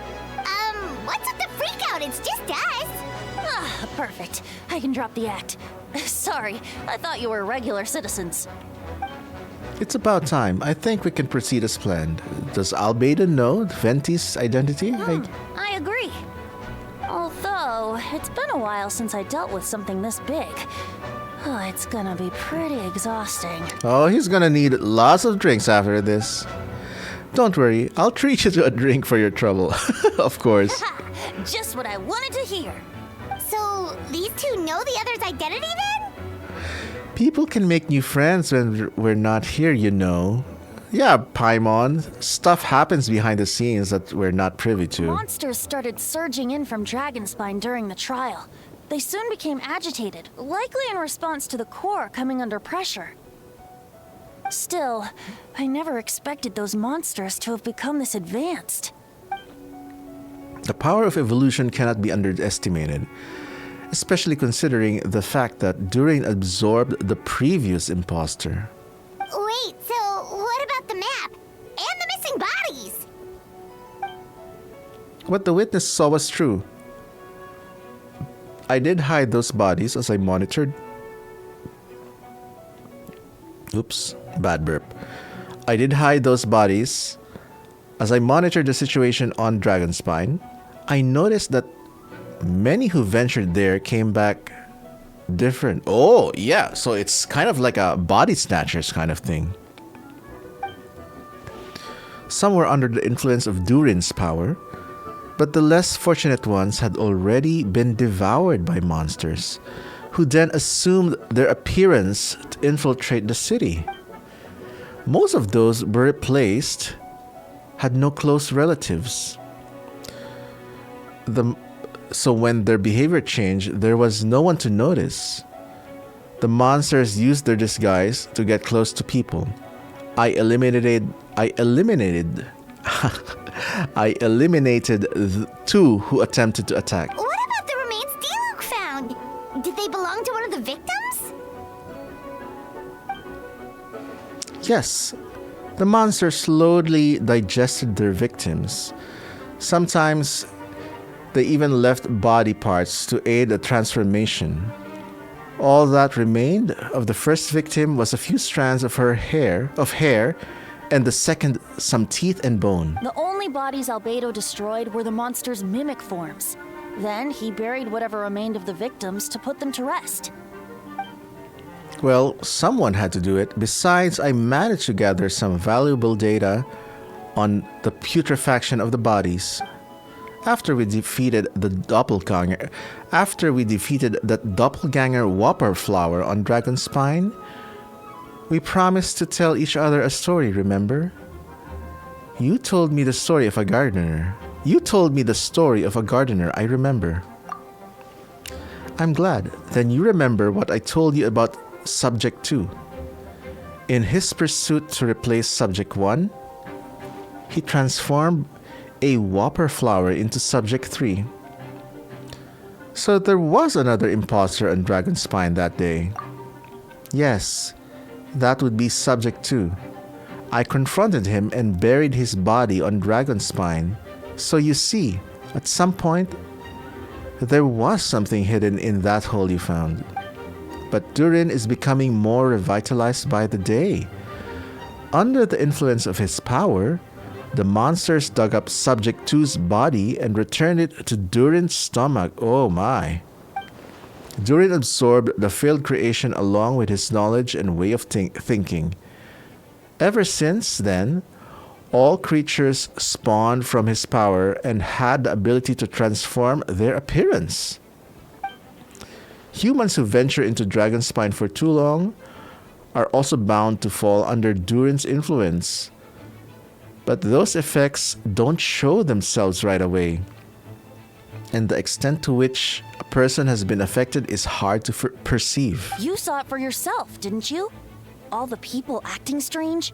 Those are the same people who just tried to break into the Knights of Favonius headquarters.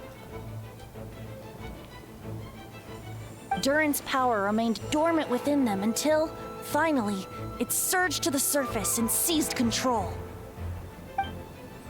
That was also our goal. If we could force a situation where the imposter had no choice but to unleash that power, all those under all those under its influence would become violent.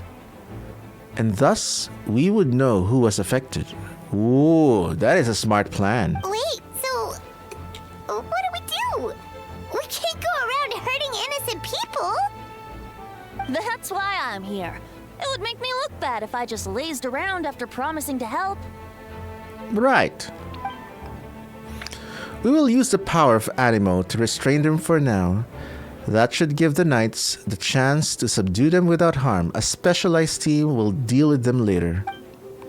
Alright, that's the long and short of the situation.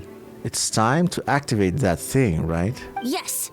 So, if there are little secrets other people shouldn't know, my identity, for example, keep it to yourself, okay?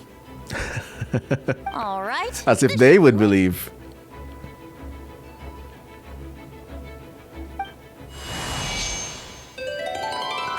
Alright, Venti being Venti.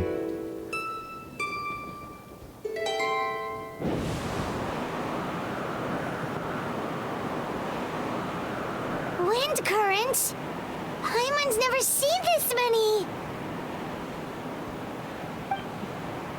There should now be wind currents across the city.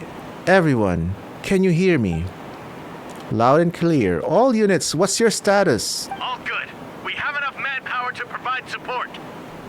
Requesting assistance at the side gate. Heading over now. Whoa! It's long-distance wind communication! How is that even possible? Archon. It's all thanks to Lord Barbados. With this blessing, we will succeed in defending our city. Oh, Jean. If you face away from the current and whisper like this, no one can hear you. No wonder you're crouching down there like you have something to hide. You didn't have to broadcast that. Huh? That voice. Venti? Is that you? Oops. Oh, you know, just a wandering bard calling for help. Thank goodness the Traveler, Paimon, and Albedo found me. Got me out of a tough spot. Right. Now that you're okay, we should check on the status of the other areas. Thanks, friend. May the Animo Archon protect you. Whoever he is. Whoever and wherever he is. That Animo Archon dude. Covered here. Nice. This is serious since Venti is getting involved directly. Oh, this is a nice shot. Beautiful. Wow. Oh, ho, ho. I don't like being in the middle like this, especially on a bridge. Oh, look who it is. Ha! Get back. Phew, that was a close one. I suppose things are in order, Master Diluc. I appreciate the help. No need, I didn't intervene to save you. It was for my own convenience. You were in my way. Oh? Well, let me get out of your hair then. I suppose we could work together. But you would just melt my ice anyway. Suit yourself. Alright, tell me. When did you notice something was off? Yeah, I think it was Diluc who started noticing. The first trial. Because of the fake Hertha? No, because of you. What? Me? What did I do? My defense wasn't passionate enough? No, you weren't nervous enough. Tell me then, Master Diluc.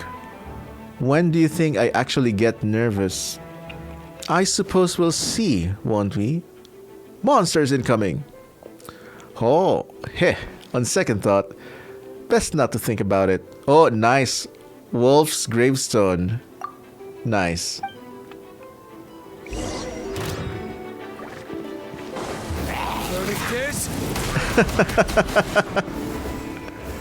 Nice, we get a Diluc trial. So sorry.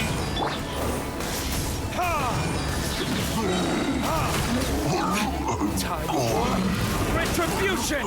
I actually learned how to play as him in my alt account. Uh-oh. Don't get frostbite. Frozen in time. Dodge this.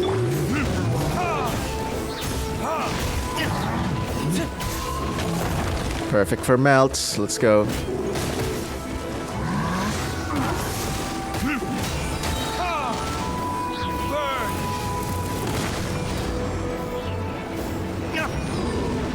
I guess this segment of the quest is the pièce de résistance of Paralogism.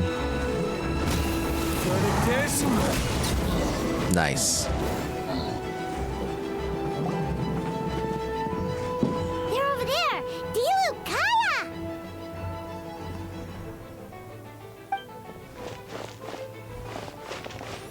If you had time to make it out here, I'm guessing the others areas are secure? What? We can't be here because we care? Maybe this was just the closest spot to the city gate. Maintaining control over the main road means maintaining control over the battle as a whole. You made the right choice. So what's the status over here? All under control, don't worry. My trusty civilian volunteer and I have this area covered. I think you mean the man who held the title of cavalry captain before you. Oh, I didn't know this. I don't dig up too much lore, like if it's hidden. We don't have to bring that up. Well, keep up the good work. We'll go check on the status of the other locations. Good luck.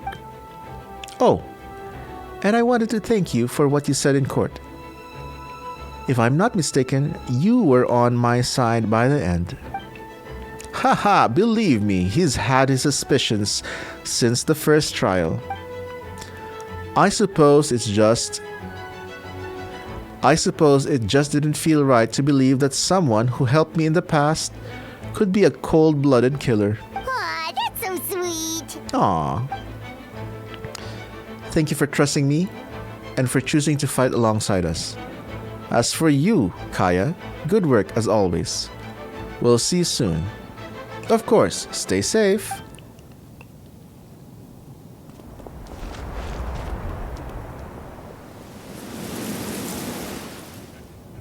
I like this shot. Oh my goodness, Fischl appearance in 2025?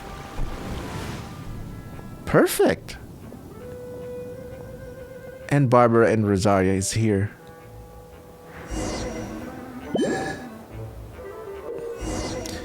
Get close to the injured Knights of Avonius and use Barbara's elemental skill to heal them. My goodness, what build did they give Barbara here? 90? Wow. Prototype Amber. Maiden Beloved. C3. Nice. I'll protect us.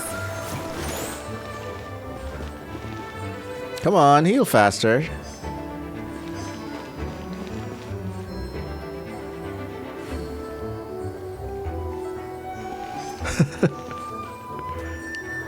It's just like as soon as Barbara gets close, they get healed. They get healed by her presence. Let's dance.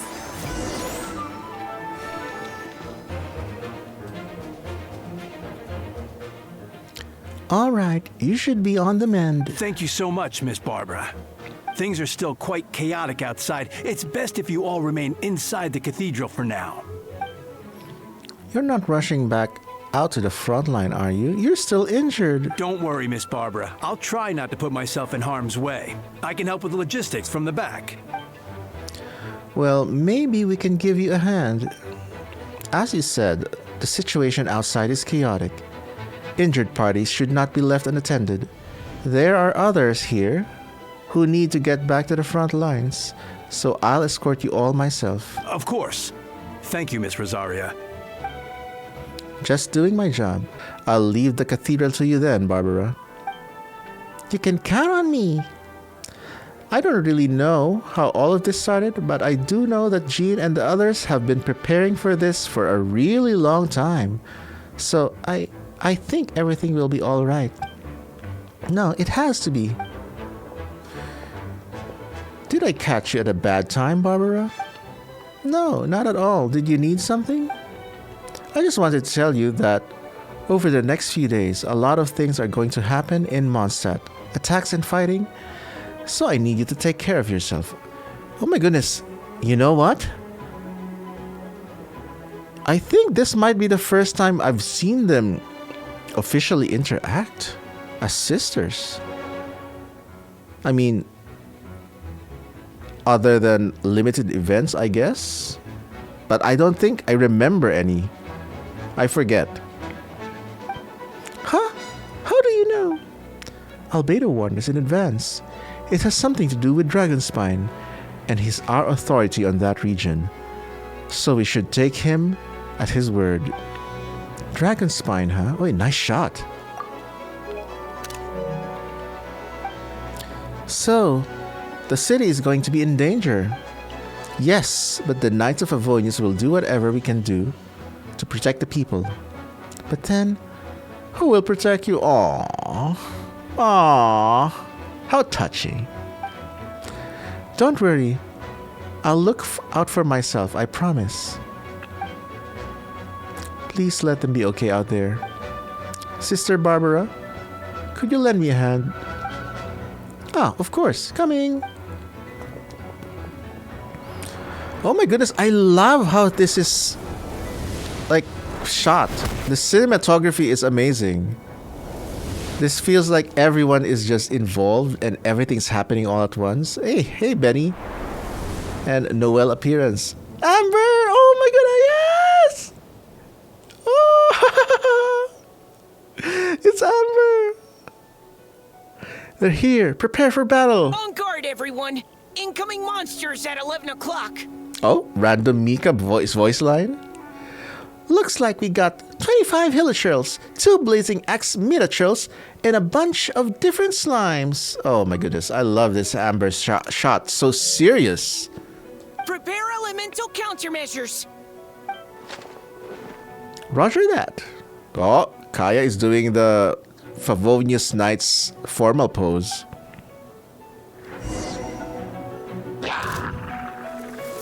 Yes! Playing as Amber. Nice!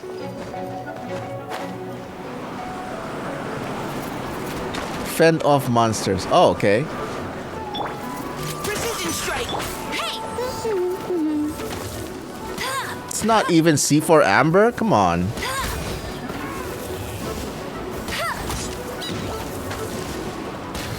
What equipment they decided to give me? Prototype present. Okay.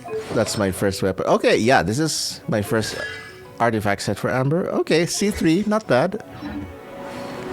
Nice, not bad at all.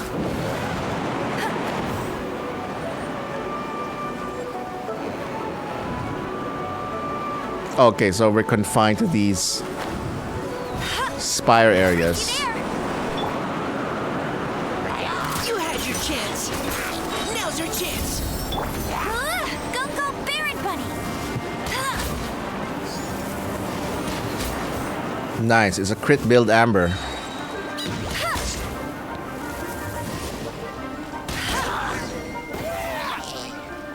There was one time I got so good at aiming with Amber. And I became an Amber main. Oh, jeez, your voice scared me just now. What? Still caught up in the imposter incident? I thought you knew about the plan. Well, after you up and disappeared one day, all Master Jean told me was that you'd be gone for a while on an important mission. Oh. And that it'd be better if people thought you were dead. My goodness, this is genius. The real Hertha was in on the plan as well. And then, what do you know? Someone who looks exactly like you appears out of nowhere 2 days later.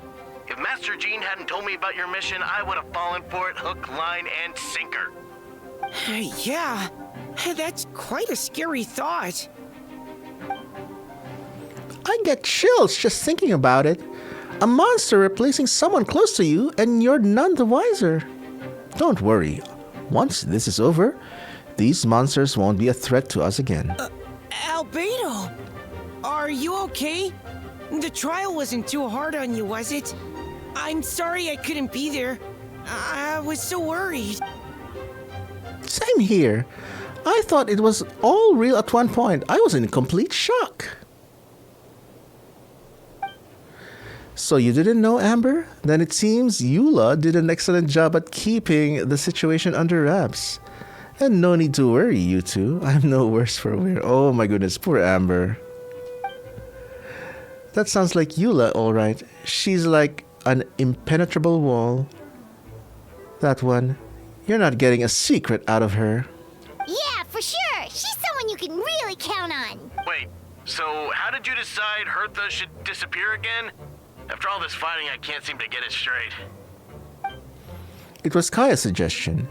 He said the plan would work best with someone well-known and reputable without being too high-profile. Naturally, Miss Hertha was the perfect choice. We needed to leave a hole in our organization, so she came up with the idea that she would disappear. Ah, so that explains the rumor that someone had fallen during a mission. Of course, it didn't take long for that to get resolved. No, because the imposter fell right into our trap. It was all part of the plan. First, we spread the rumor that Hertha was missing in action after some kind of incident. The news came from Kaya and Hertha's direct subordinates, which was important because we needed it to be credible. The imposter saw the gap in our ranks and couldn't help but take the bait. And he did. Didn't take long for the fake Hertha to appear in the night's patrol route, claiming to have survived her mission. When did that happen? Over 6 months ago. What? It's what? That's a long long-term plan. Wow. Whoa, so this has been a long time in the making. Yes, and our enemy was more meticulous than we expected. Monsters have been searching for Hertha's body in order to protect the imposter's identity, which is a more advanced way of thinking than Subject 2. So we had to wait long enough to convince the fake Hertha that she had our trust. Furthermore, we needed to give her time to gather enough evidence against me and convince herself she had enough to strike. So I guess they were after Albedo all along? How did the Knight's internal information even reach Durin and his monsters? There's an informant among our ranks. Don't worry, Barbatos already tracked her down. She doesn't have his blessing, so she can't hear what we're talking about right now. Honestly, this whole situation almost gave Paimon a heart attack. All those awful accusations in the first trial, and you couldn't even defend yourself! Wow, I'm so glad I was able to avoid all the spoilers about this story. This is amazing. Lovely. It was to be expected. I just couldn't reveal the truth. It had to be at the right moment, or it would have given the imposter even more fuel to use against me. She would have demanded to know how I knew about Dragonspine and the monsters in disguise. And if my true identity got out, the public's trust in me would be gone. It was a trap, you see. Argue back and expose my origins, or keep my mouth shut and be seen as a murderer. Credit where credit is due, it was well thought out. Yeah, thank goodness we were able to back her into a corner. Indeed, and I have to thank you for that, Traveler. You probably don't know it, but you've been a part of the plan since the beginning. Me? I didn't even know there was a plan. And for that, you have my sincere apologies. I know I kept you in the dark, but I had a reason. This might not sound intuitive, but I did it to make the plan even stronger. From the beginning, I knew I had to leave the letters in my office for a fair and independent reader to discover.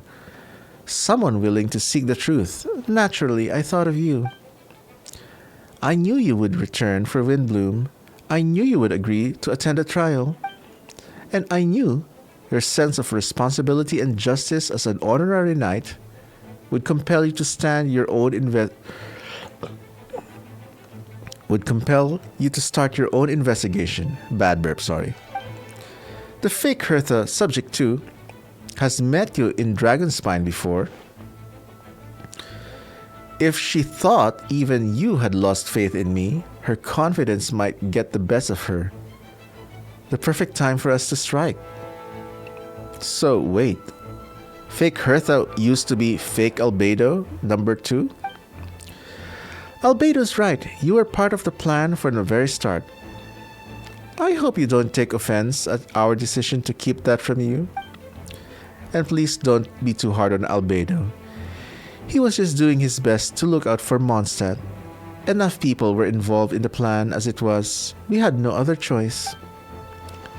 The Honorary Knight and Paimon will always be friends of Mondstadt. We will never forget that. Aw, that means a lot. In that case, thank you for thinking of me. It was an honor to take part. It is us who should be thanking you, Honorary Knight. Wait, was that you just now? Let's go to the side gate to check it out. Side gate. Side gate. Alright.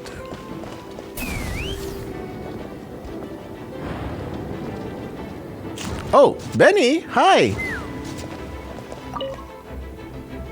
Gotta say, when I saw you on the side of the road, I thought you were hurt. Not about to whack me in the head. Oh gosh, I'm so sorry about that. I was trying to run away, but I just couldn't keep going, so I pretended to be unconscious. Thought I could at least land a surprise hit on a monster that way. I get it. That's a pretty common tactic. Oh, Traveler, Albedo, you're here. Looks like this person could use some help. We'll search for a place to keep civilians out of danger. This area appears secure, so remain here in the meantime. We'll be back with an update. Sounds like a plan.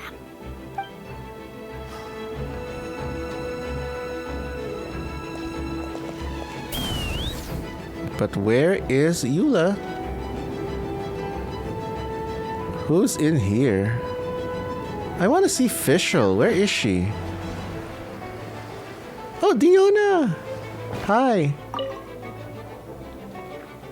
Oh, these darn things are more annoying than disgusting booze hounds. Albedo, Traveler.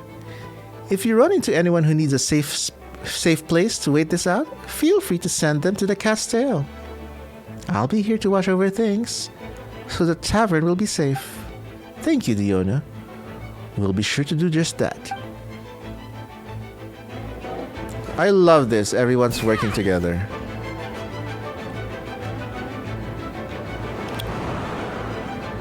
Oh, Mona! Oh, wait, what? Uh-oh. Oh, wow, we got Razor too? It's you. Good work, everyone. We're here to help. Burst forth.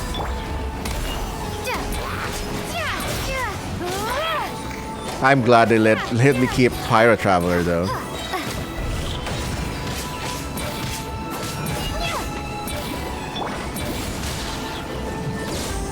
I miss using Razor.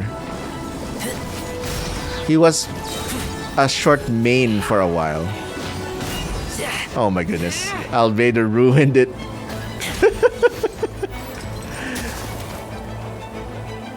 I always see Razor as a JoJo character.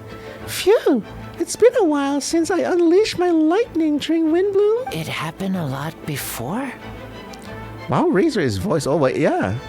Unleashing lightning on people? Haha, no, once in a while. Maybe it sure feels good to let loose, though.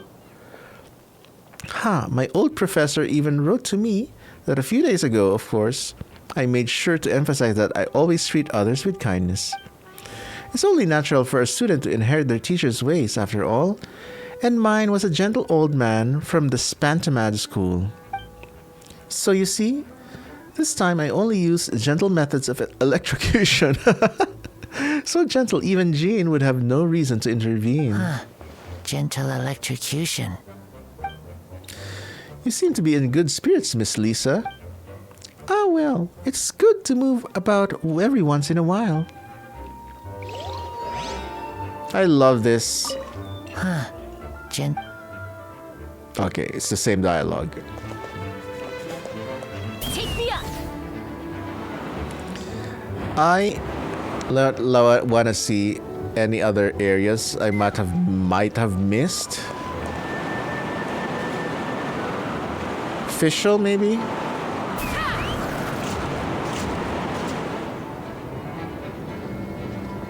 Yeah, you're going all in on the Mondstadt characters. Maybe Fischl is in here somewhere. I mean, they give so few Fischl interactions. Might as well try to take advantage of every interaction that we see. I forgot where she was shown to be.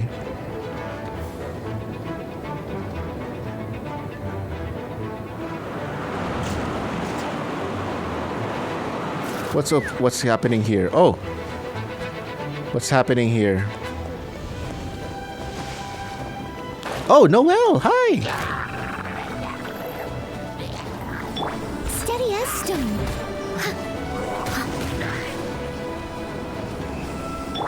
Come into being.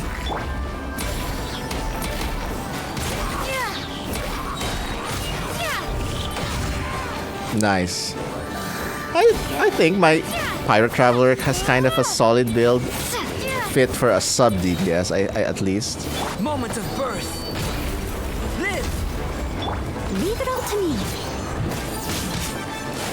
Yeah, my Noelle is still, I guess, level 40. What?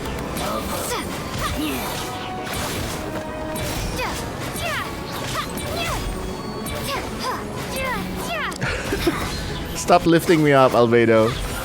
Don't. Thanks for the help. That was over a lot faster than I expected. I'm sure you have places to be, so don't let me keep you. Rest assured, I'll keep the people around here safe. Be careful out there. I know victory will be ours. That's my best Noelle impression, I guess. Oh, it's the same lines. Got it.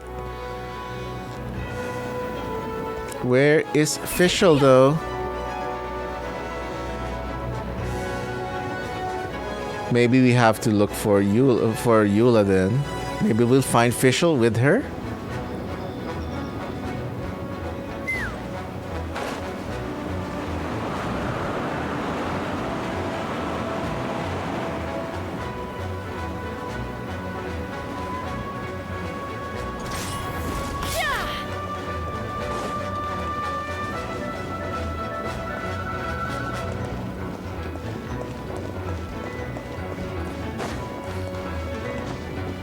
Here? Let's fly. So is this other quest marker? Oh, it's still Bennett. Okay.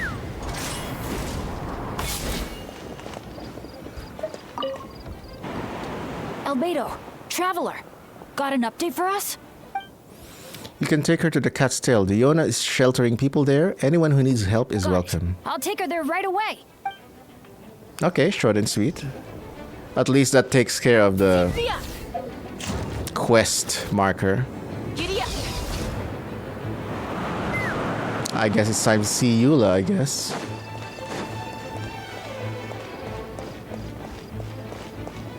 It'll be a bummer if there's no quest marker for Fischl. Oh, there it is. There she is. Vengeance will be hers. It's all my fault. I knew Clea was fast, but disappearing like this? I only lost sight of her for 1 second. How am I going to explain this to Albedo? Uh-oh. Explain what? Albedo, Traveler, Paimon, what brings you here? We're providing mobile support across the region. Was there something you needed to explain? You can tell me anything. I hope you know that. Yeah. Plus, we kinda already heard what you said, so... Just tell us. There's nothing to be afraid of. Clea, she disappeared right under my nose. I'm sorry. I'm doing all I can to find her. I see. Please don't beat yourself up. Clea is... Wait! Something's coming this way! Uh-oh. It doesn't look pretty! Uh-oh. Alright, fighting first, conversation later. Oh, wow, this is such a badass pose. Oh, I hate when that happens. I take a screenshot and someone is closing their eyes. Oh, now it's you. Oh, my. Oh my goodness. Okay, looks like everyone is opened their eyes there.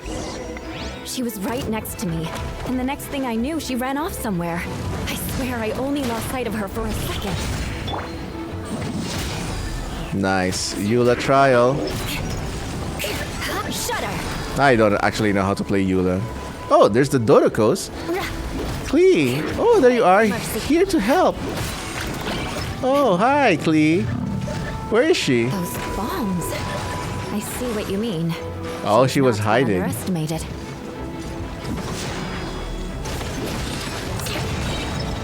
Vengeance will be mine. Yes, it will be.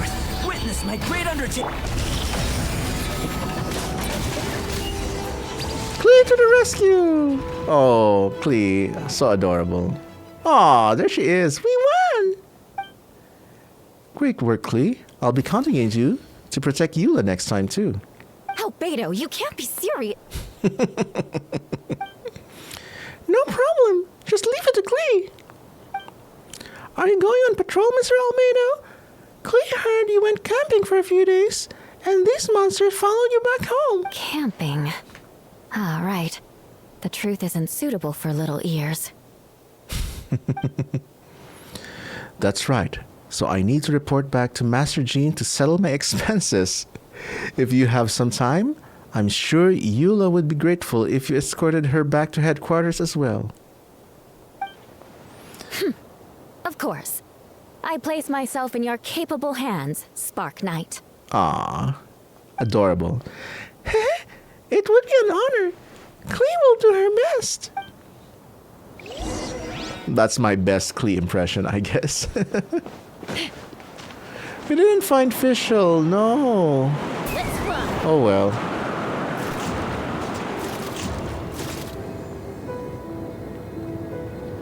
Peaceful music now. Okay, so Jean is there. One last scanning if I can find Fischl. If not, I'll probably just look for a YouTube video. Oh well. I mean, I tried.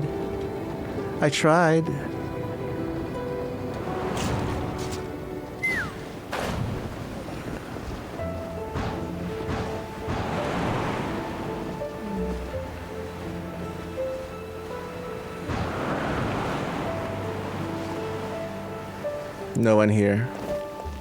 Oh well. All I know is I read somewhere that she could be easy to miss.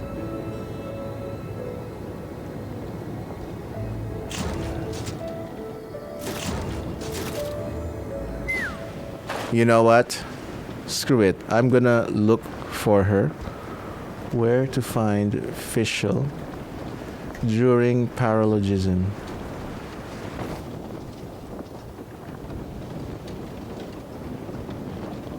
I give up. I couldn't find her. I tried to check out other forums and guides, but oh well. No princess interaction. That should be it for now. Good work, everyone. How did we fare injury-wise? Good. Our preparations paid off. Injuries are few and far between. I have the full record here. Wonderful. I'll review it in a bit. Oh, look at them, sisters working together. We're back! Everyone all right? Oh, look at Sucrose being adorable. Amber? Amber! Yay! Yep, right as rain. Oh! Oh! So cute! What a cutie! We're back! Klee kept Miss Eula safe the whole way.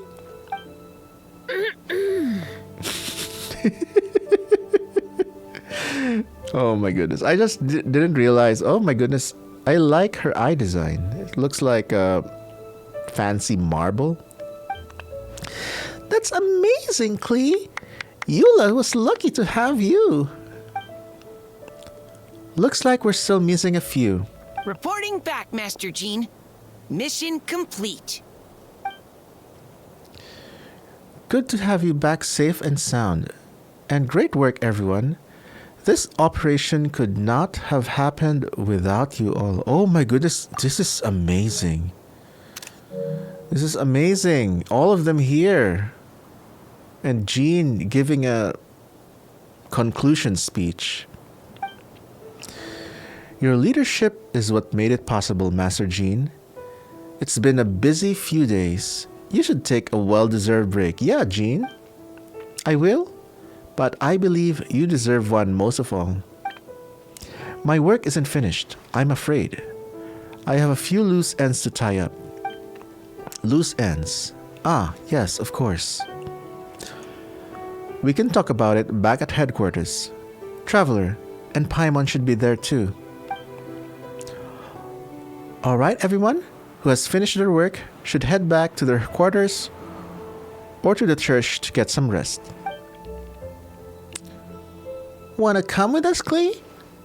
We can drink some tea and eat some freshly baked moon pies. Aw, Amber being so cute. Stop it. Yes, yes!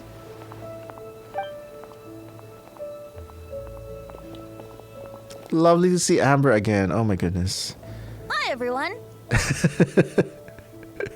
No good tone-deaf bard.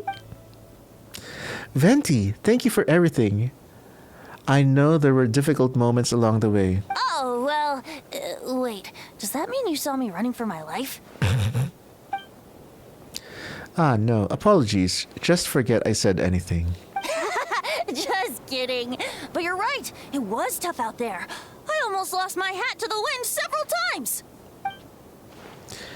Any notable information on the wind? Of course. I was out on the city wall for quite some time. I heard all sorts of things. As for something notable, well, I picked up on anxious voices and a child's anger. Durin has been isolated for centuries, but absorbing Subject 2's emotions allowed him to understand certain truths about this world and his existence, including the fact that he's no longer Mother's only child, or her most perfect creation. It's obvious he found that fact quite difficult to accept. Aw, the jealous little brother. The emotions he felt in response were quite genuine and, dare I say, human. If I eliminate the perfect creation, I will be the only child Mother needs. This mindset arose out of Durin's instinct to compete and survive, and came to dominate all those around him. Ah, yeah, makes sense. Of course, the absorption of Subject 2's knowledge allowed him to take a more intelligent approach, accusing me of murder. In the end, however, Durin still lacks sufficient social intelligence. The fact that his army even got this far is a miracle. Oh, no wonder Venti sensed a child's anger through the wind. That same feeling. It's close. Uh-oh. Fonya?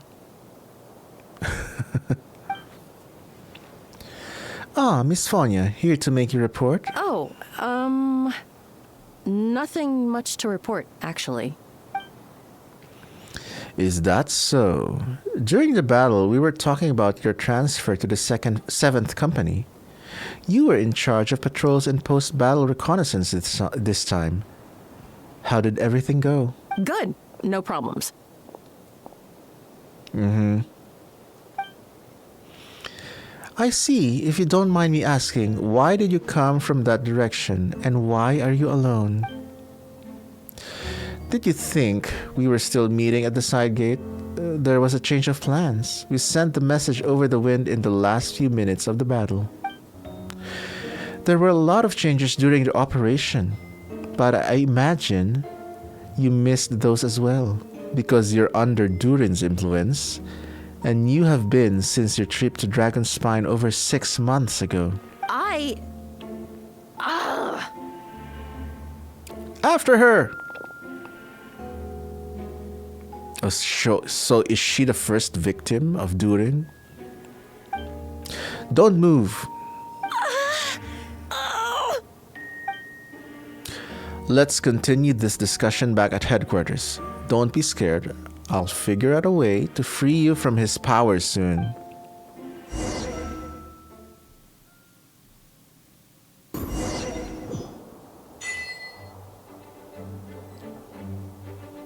Finally, we're out of that instance.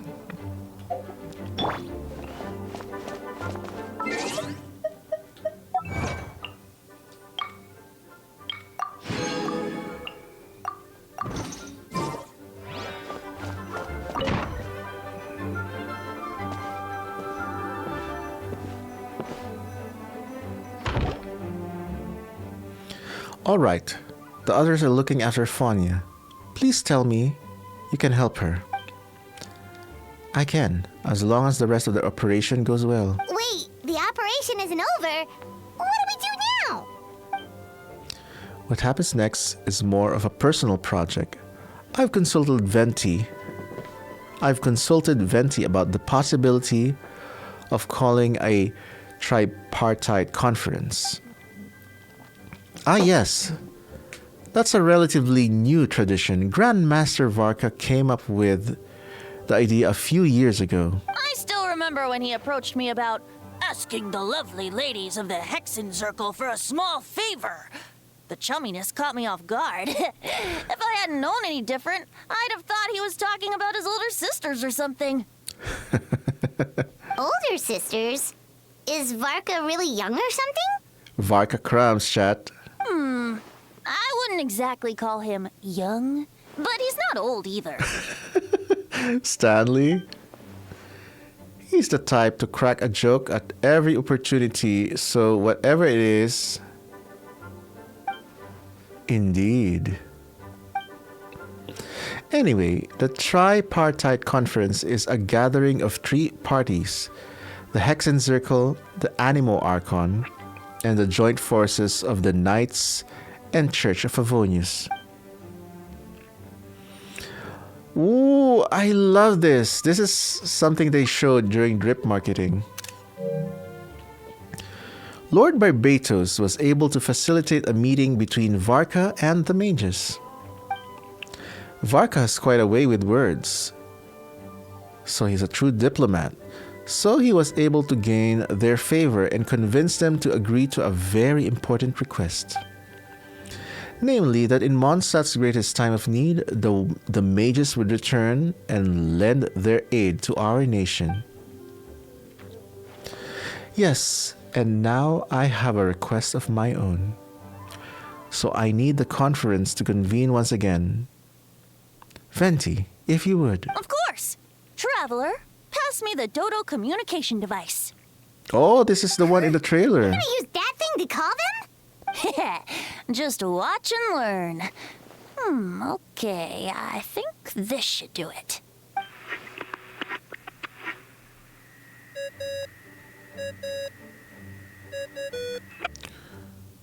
Dodo, Dodo, Dodoko. What's that ringing? Is it the wind or something? Is this Varka? Hold on, that's not the right voice. Wait. Barbados? Varka? Grandmaster? First Jean and Varka interaction officially? Oops, wrong contact. Sorry, Varka, you're probably busy right now. But considering I'm surrounded on both sides with a group on my tail looking to turn me into mincemeat, yeah, I'd say so. He's in the middle of a fight? Yes. Well, have fun with that. We can talk some other time. He dialed the wrong number. All right, pass along my regards. Oh, and I still owe you for those drinks, don't I? Just take it from my stash. I keep it in...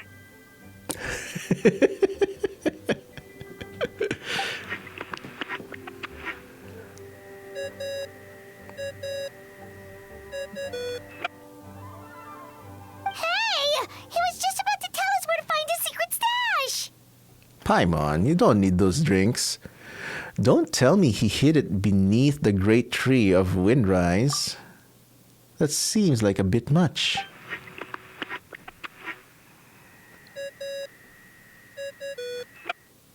Hello? Who is this?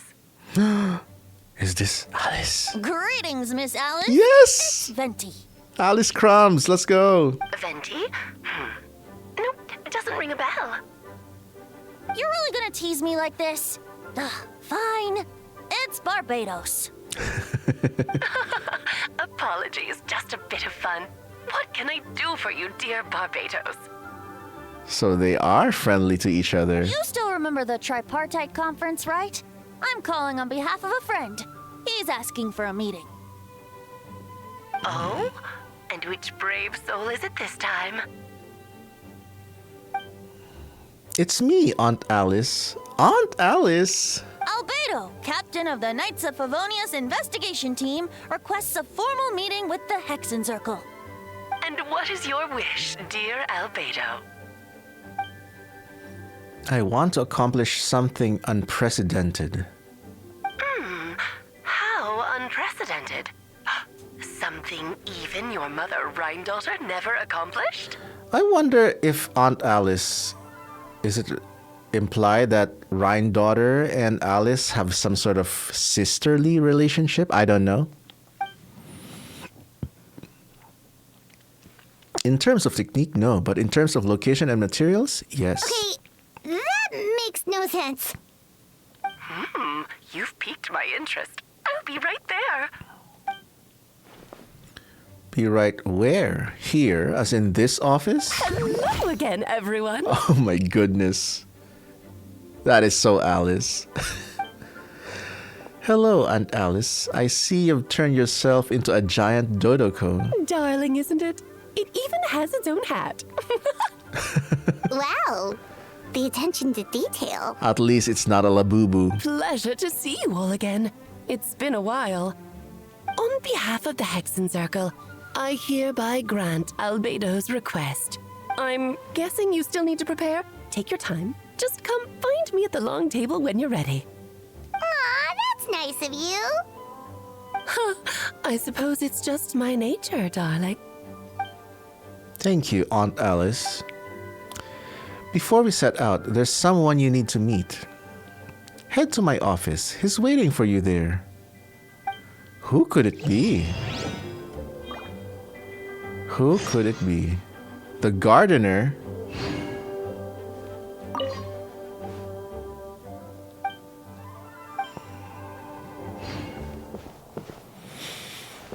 Oh, more convos. You did so much for us this time, Lord Barbados. I don't even know how to thank you. Aww. They're so casually talking to each other now, like knowing true identities and all. This is so refreshing. Don't thank me at all, please. It makes it seem like I'm useless the rest of the time. Well, you know that's not what I meant. An Archon has their own calculations. Who am I to question their wisdom? Okay, now you give me too much credit. I admit I'm not the most, proactive Archon. You have your own hard work to thank for this result. Oh, and our friends the Honorary Knight and Paimon, of course. Damn right. Worried about Albedo's plan? I can't help it. I have full confidence in his abilities. It's just an instinctual response. But in the end, if he sets his mind to something, I know he will succeed. I trust him. That's good to hear.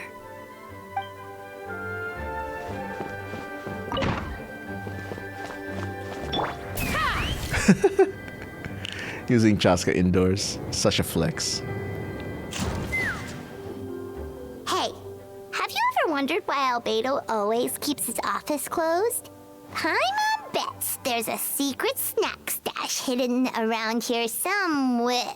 What?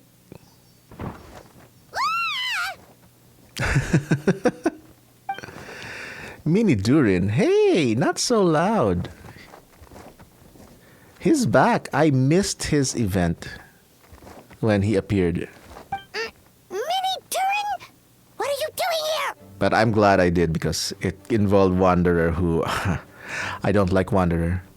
But you already know that if you've been following my content on YouTube, both here and my main channel.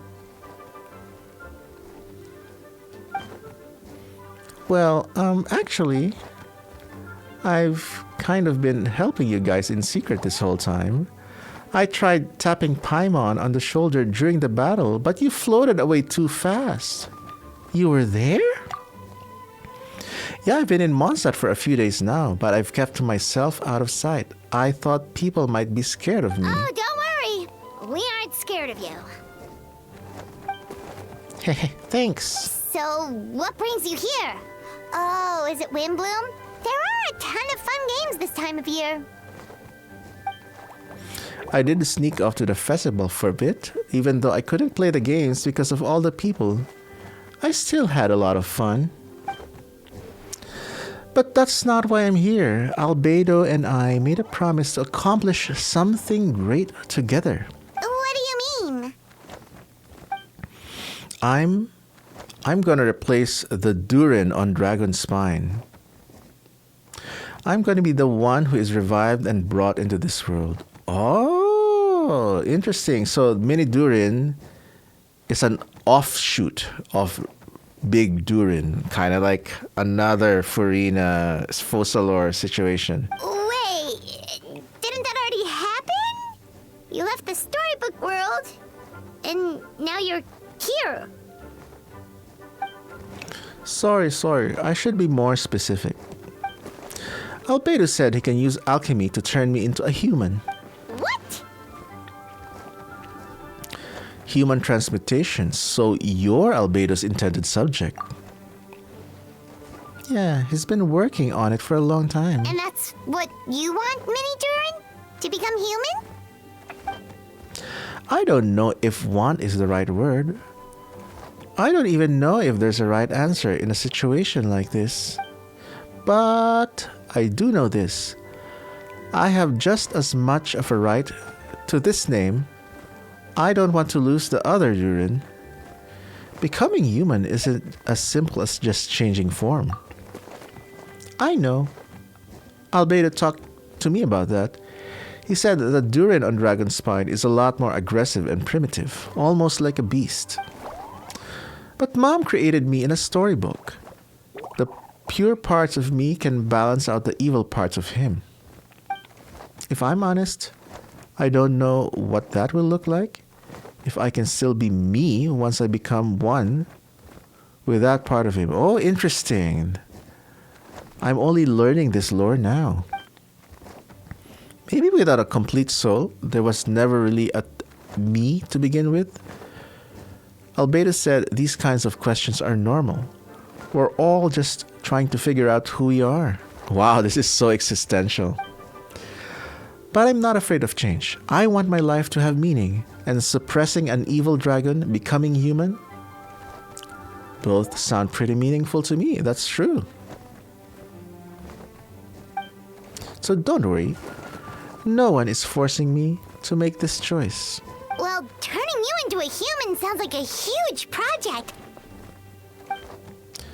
Yeah, I'm really grateful to him. We're kind of in the same boat, you know. Albedo told me that he's the Cryde Prince, a synthetic human. And if this works, I'll be one too. We will be the only two of our kind in the whole world, alchemical creations allowed to live in human form. If all things living are grouped together by species, and there's only one person like me in this world, I guess that makes us family. Aww. Bros. Definitely. You've just got to trust one another. Actually, while we're on the subject, does your friend Hakai know about this? Yeah, I told him I was coming here to fulfill this duty. He didn't try to stop me, just told me to get a move on then.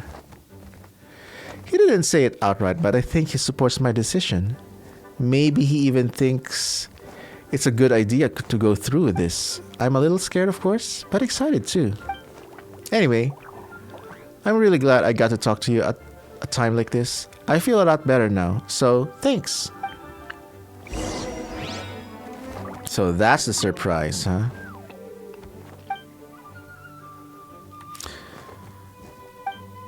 Okay, nice.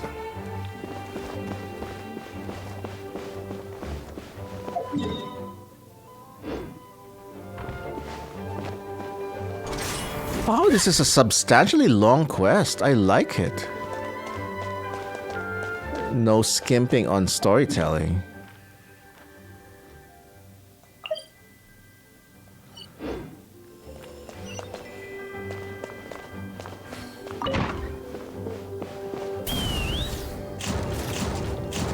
Giddy up! I guess this is the part where we fight. We're in the Imaginarium Theater.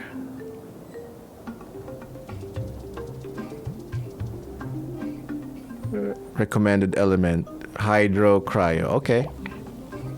I guess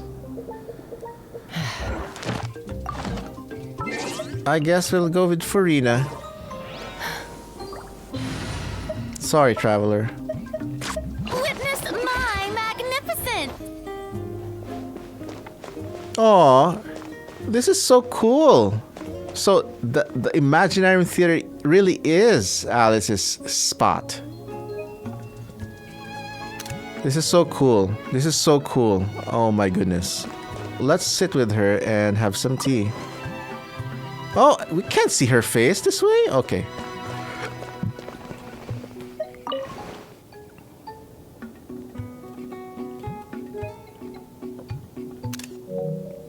So this is the origin of the chess thing.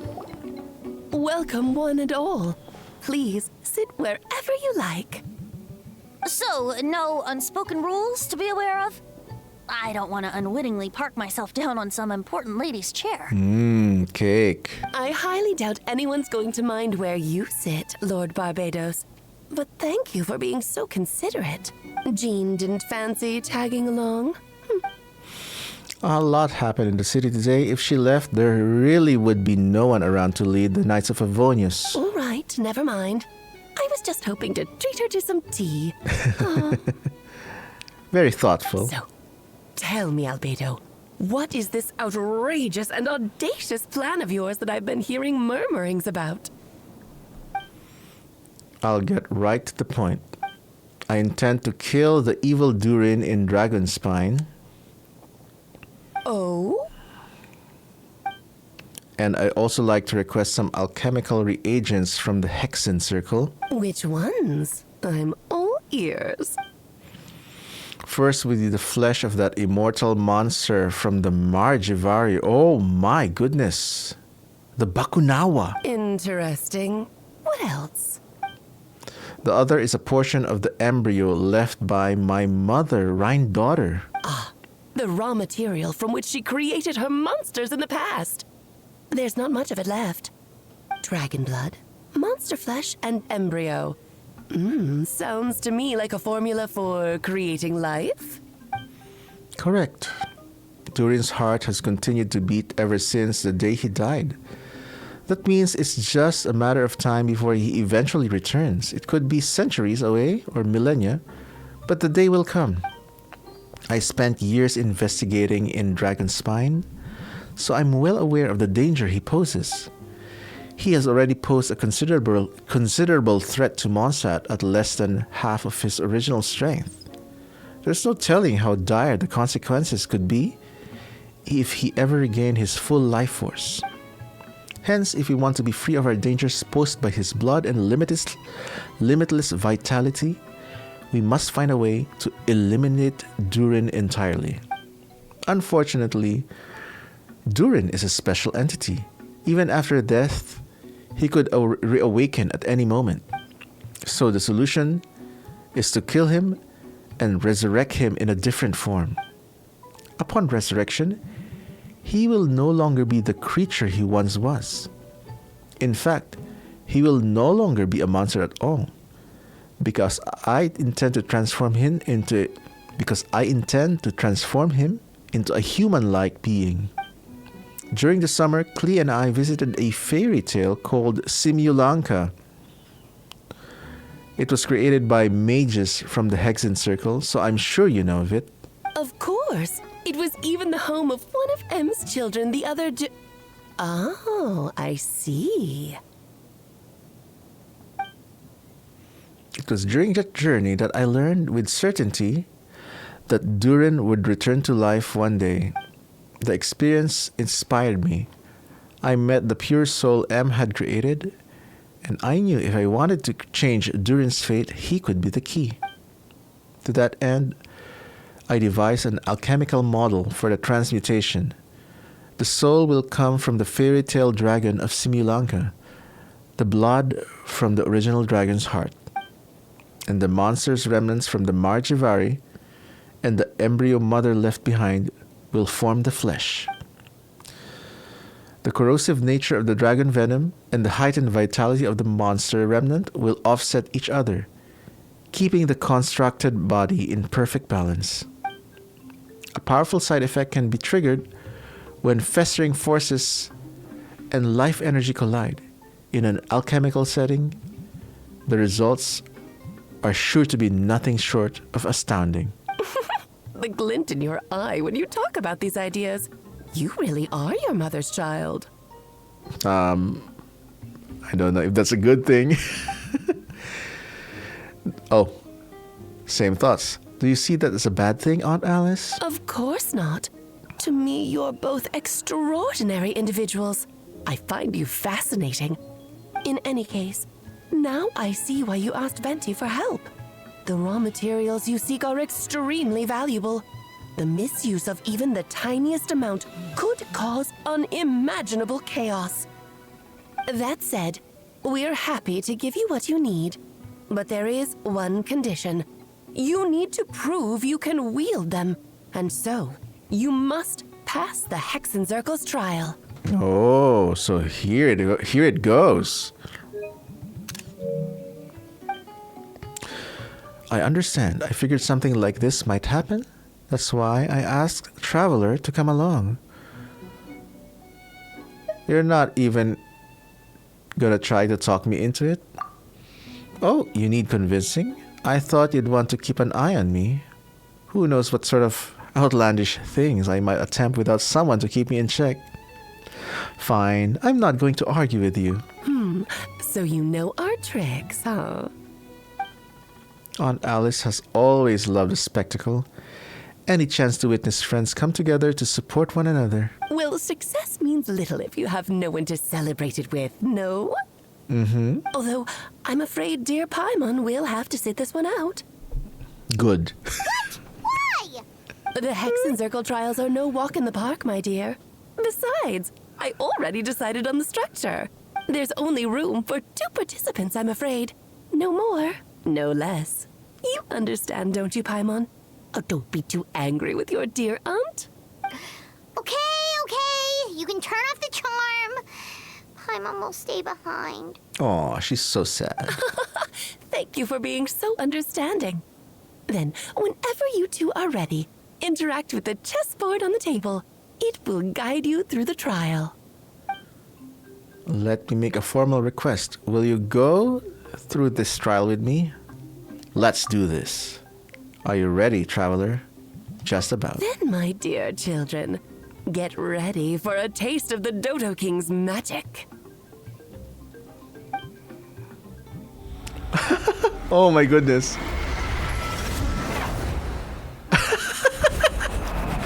Tiny Traveler. Tiny Albedo.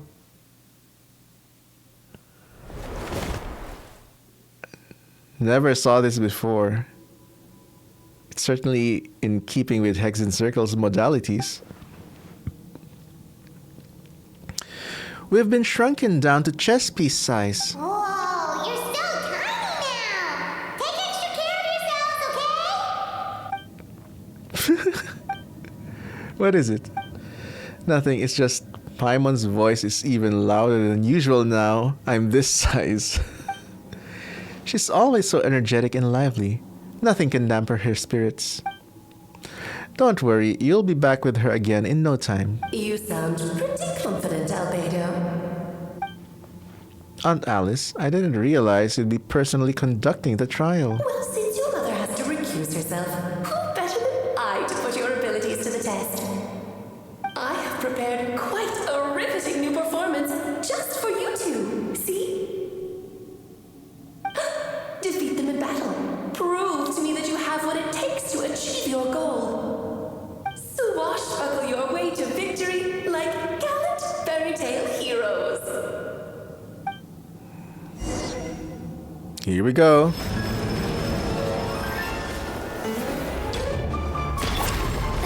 Strike a pose! I guess we'll need to use proper rotations. You two! Witness my great undertaking!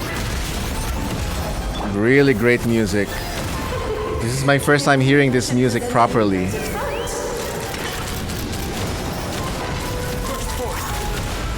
But I will have to do a separate reaction video for just the music of this.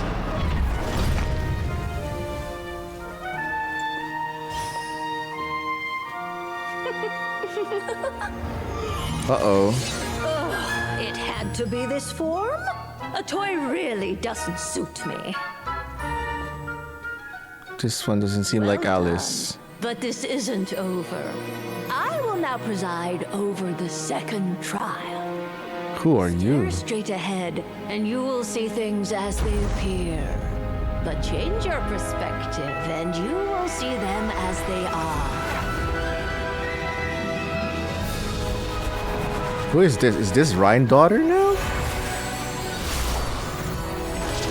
Ah, thank you, Albedo. What?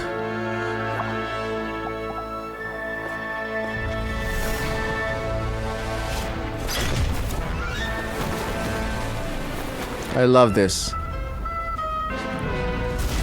I love this cutscene.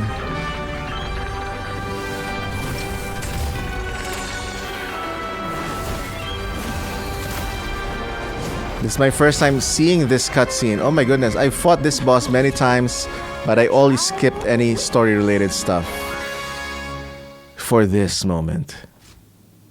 So worth it. Oh, it's Barbeloth. So it begs the question, what do you see on the other side of this chessboard? Pawns earned true freedom the moment they gained legs with which to run.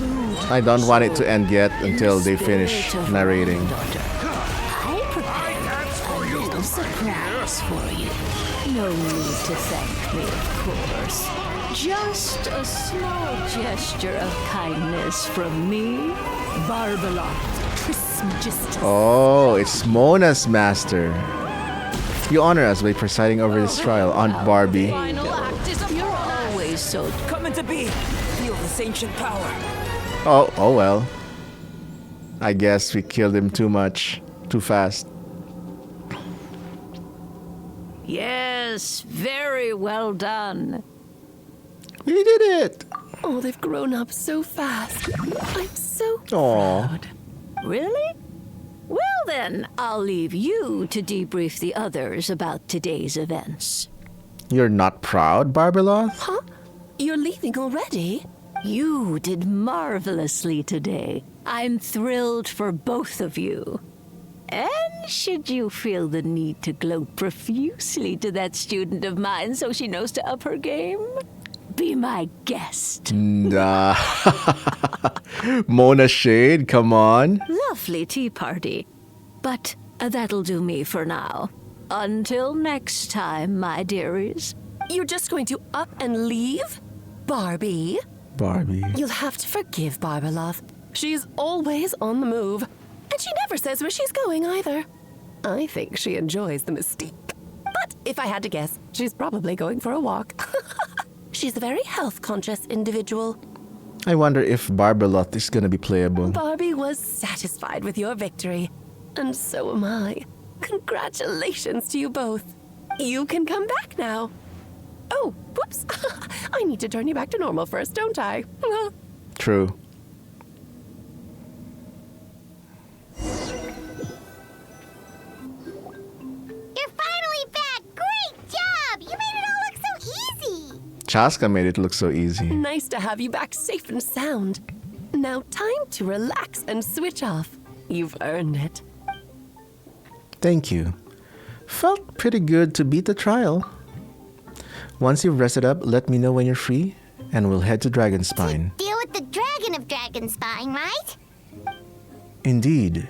The sooner we deal with Durin, the better.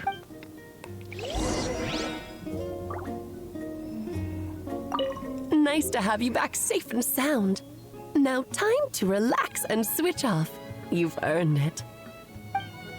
Nice.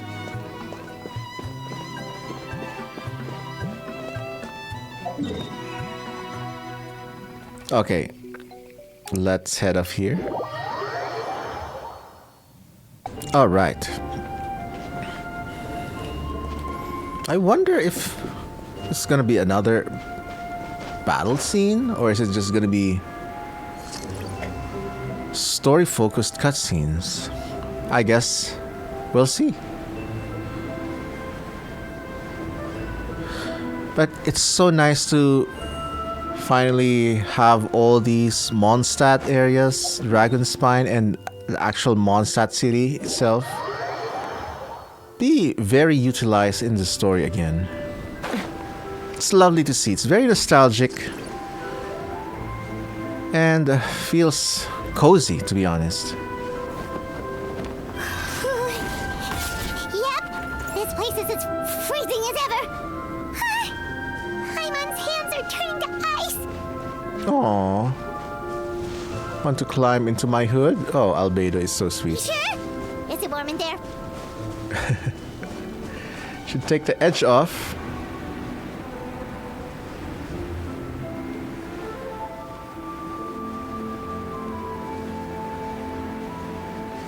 The heart of Durin.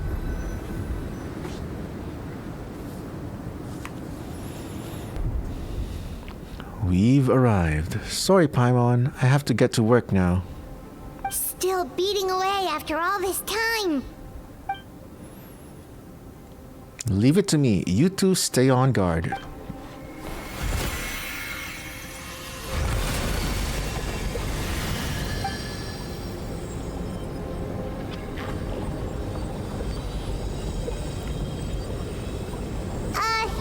May Paimon ask a question? You may. Who is Durin to you? Do you think of him as one of your kind? And is he a dragon, person, animal, or monster? These are all valid questions, Paimon. I'm impressed. From an alchemical perspective, we're both artificial creations.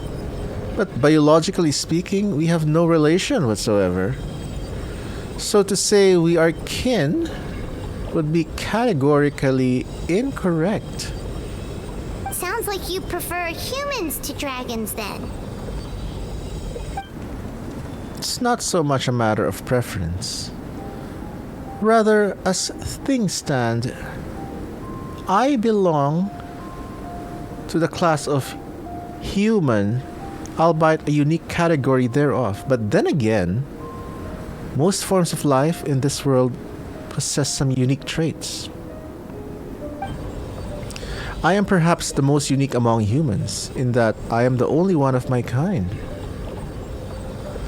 But soon there will be another just like me, assuming this alchemical project proves successful. I believe many Durin already told you of this, of his intent to replace the Durin of Dragonspine. After my conversation with him, he also expressed a strong interest in becoming human. Durin become human, Detroit become human. It's a fascinating prospect, not to mention an extremely challenging one.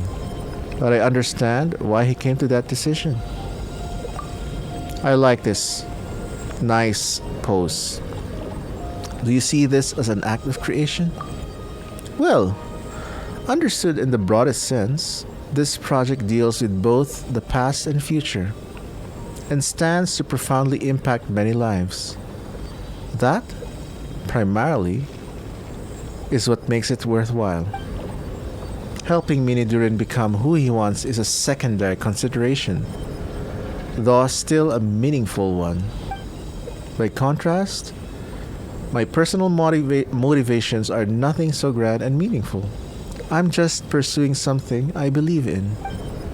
In my view, to cultivate life with which the world cannot generate endogenously is to cultivate the world itself. Whatever aids life in attaining a greater level of perfection improves the world by doing so. Wise words. It's not a question of whether this ought to be done or not, merely whether I wish to. The alchemical enterprise is concerned with deciphering and comprehending all forms of knowledge. This is the path I walk. Of course, that's not to say that this is just a science experiment to me. Anything that affects Mondstadt, I approach first and foremost as a member of the Knights of Favonius. Does that answer your question satisfactorily? Well enough. Thank you.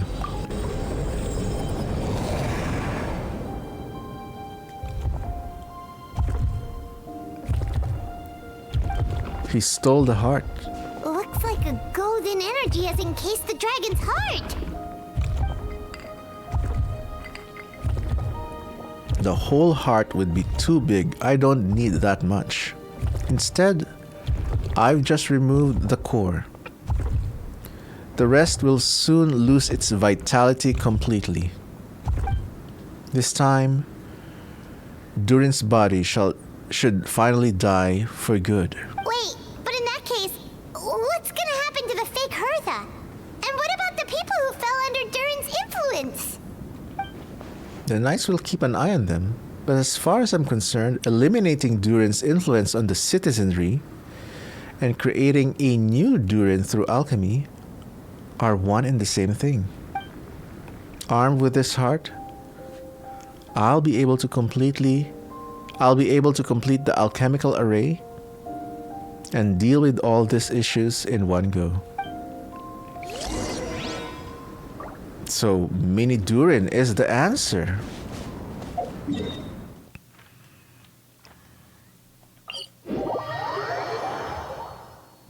Take me up!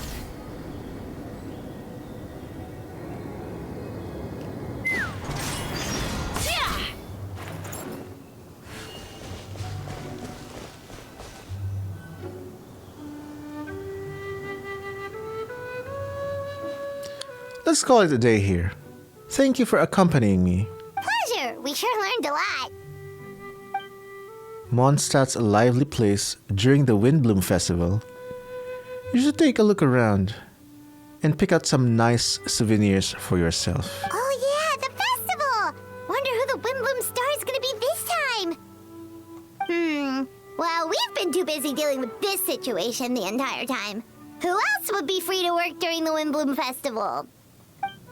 I'm sure we'll find out on the day off. Alright, waiting until 2 days later.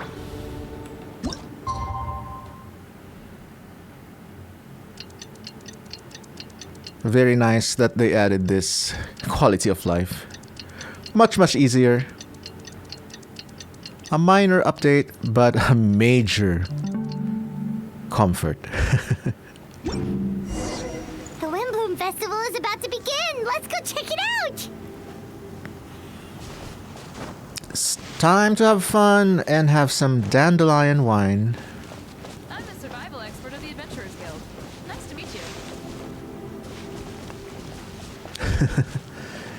Lynn's always been there.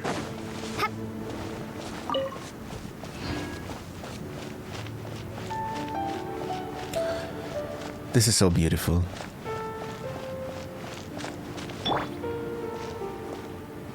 Take me up! Locked on!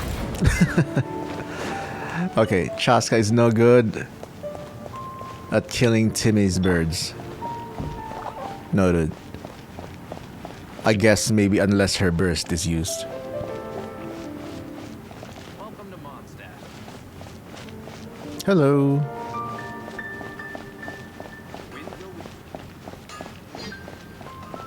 Yeah, I could just teleport to the plaza, but this feels more immersive. Haven't you heard?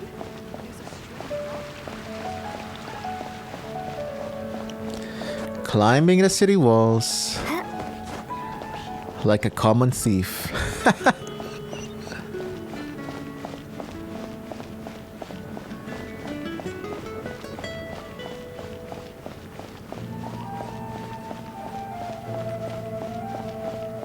Special story mode, huh?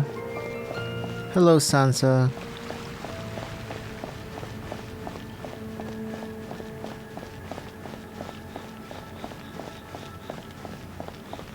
Yeah, let me know which city in Genshin or which region in Genshin is your favorite. I think so far, as of this recording, my favorite is still Natlan, followed by Fontaine, and probably Mondstadt because of the vibes. Definitely my least favorite in terms of overall exploration practicality is Sumeru. But in terms of vibe, I like Sumeru. Here we go.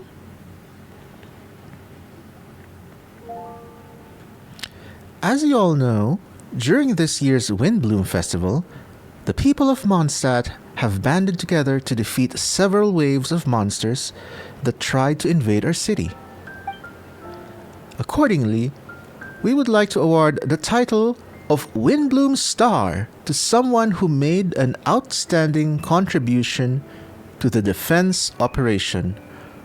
Oh no. It should be Albedo, right? This is someone who may not look like a strong warrior, but whose keen insights played a vital role in gaining control over the conflict.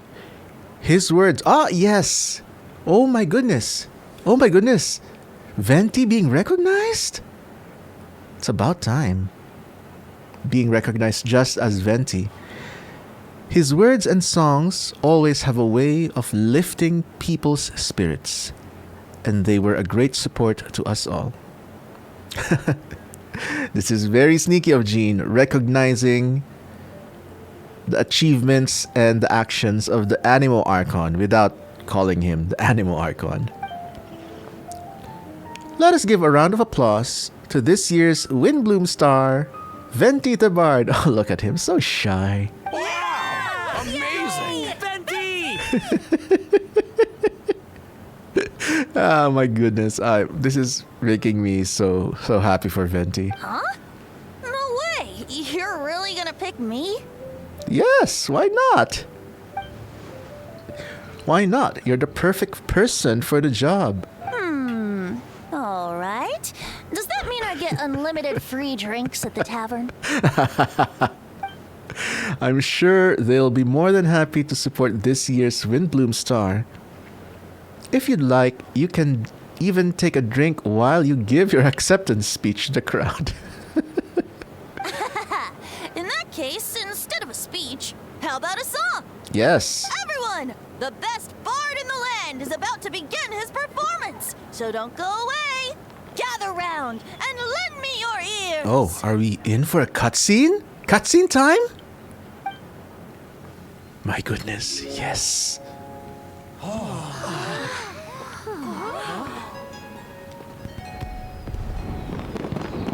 Perfectly timed fireworks.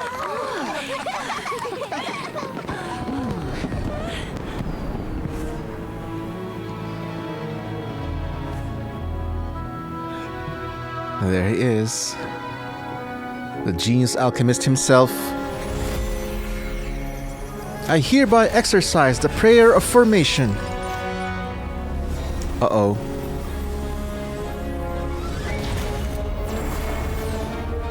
Awesome. Wow, this is giving me goosebumps, y'all.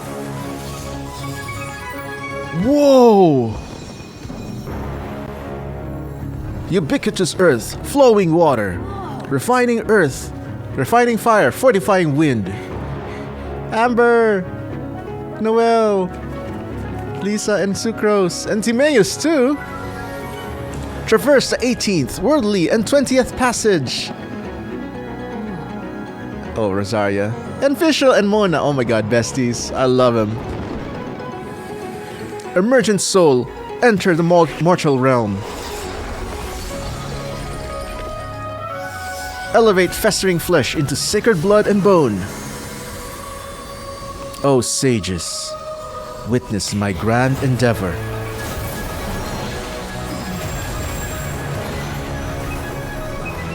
Wow.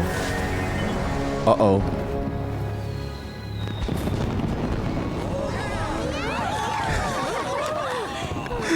Even the festival is being used as a distraction for the people to not see what Albedo is doing.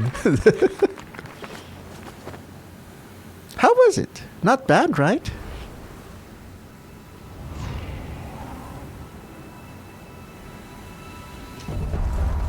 Oh.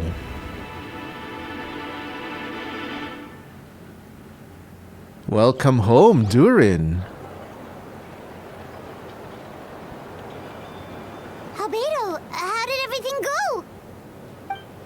Very smoothly, I'd say. We achieved our goal.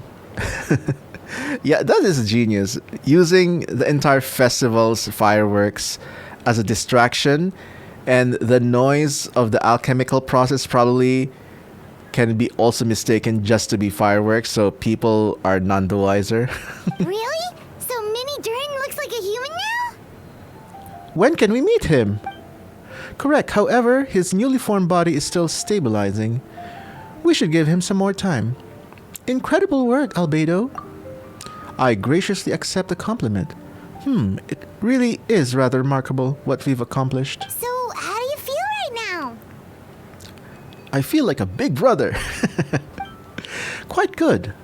I did what I set out to do and achieved a personal goal. I think even she would have made a rare facial expression had she seen it. Ooh. Talking about Rhine daughter, huh? She? My master and mother, Gold Rhine daughter. Long time ago, she sent me to Mondstadt with the instruction to complete a task of monumental importance, to find the truth of the world. I had a theory about what she meant, and in time, I was able to corroborate it. Sure enough, finding the truth of the world basically stood for getting a life. She basically set her son out to find a job, find the meaning of life. Aw. Eula, Amber, and Mika hanging out. That might be easy for most people, but for someone like me, it meant doing a lot of learning about a lot of things. I had to find out about myself and the world around me, get to know me, and get to know other people. Life is the space that exists between me and the world. To become truly human, I had to inhabit that space. So, for an artificial human, finding a life, in some sense, is equivalent to finding the truth of the world. So that's what she meant, huh? Well, no wonder those monsters wanted to infiltrate the city and replace you. They wanted your life for themselves. Being alive is just existing, but having a life is what makes you truly human. I think that's the message she wanted to get across to me. Or she just wanted you to stop relying on her. Still, I've found this whole series of events has given me new inspiration. Becoming human is only the beginning. What follows is the choices a human has to make in life, as well as the kinds of family bonds they will form. Most people would probably see the events of the last few days as something out of a nightmare. But for me, it's just part of my family life.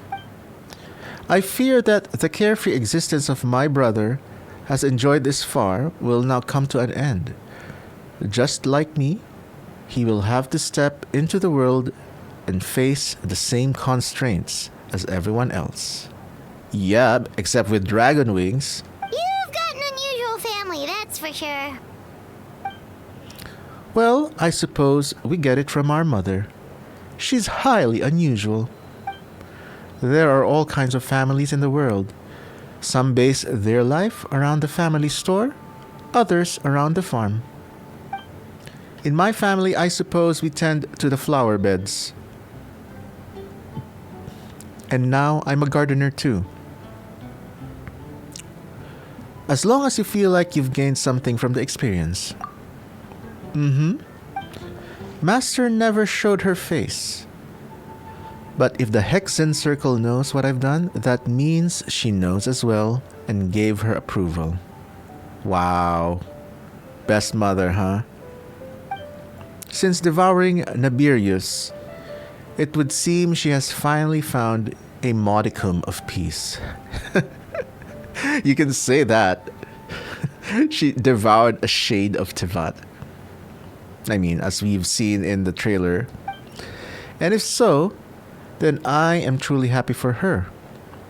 She didn't always have a penchant for madness, you know.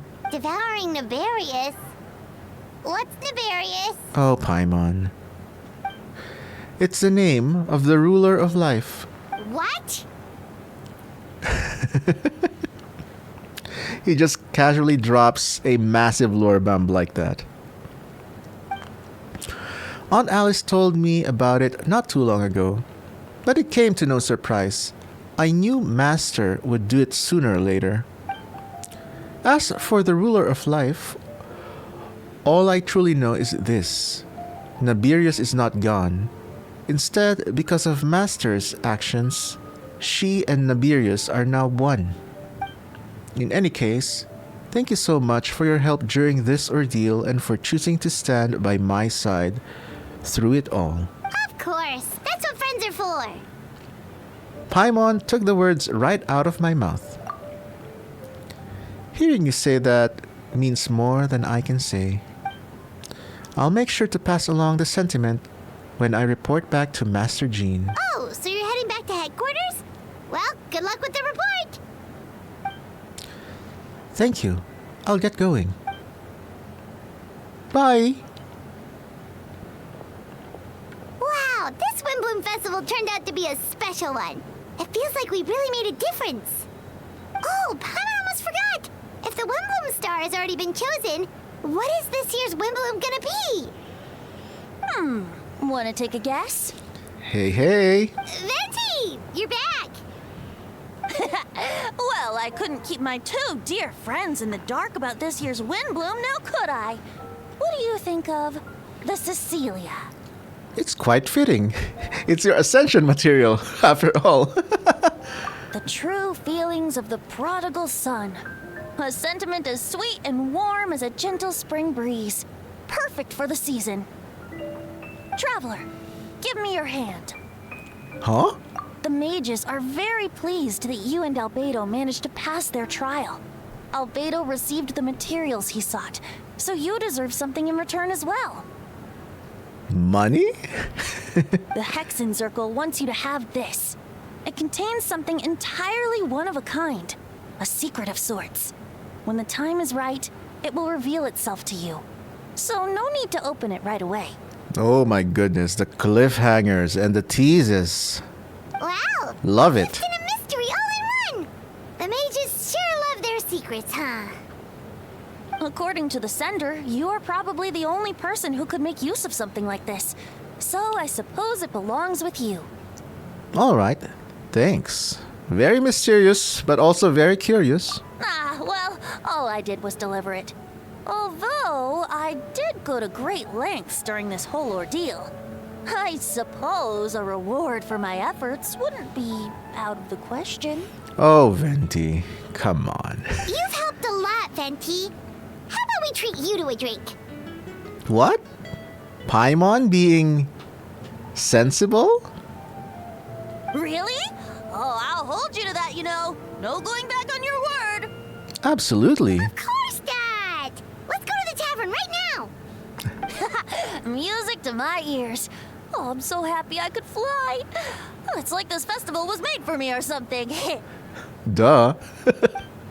When no love remains for the songs to tell, the world becomes naught but an empty shell.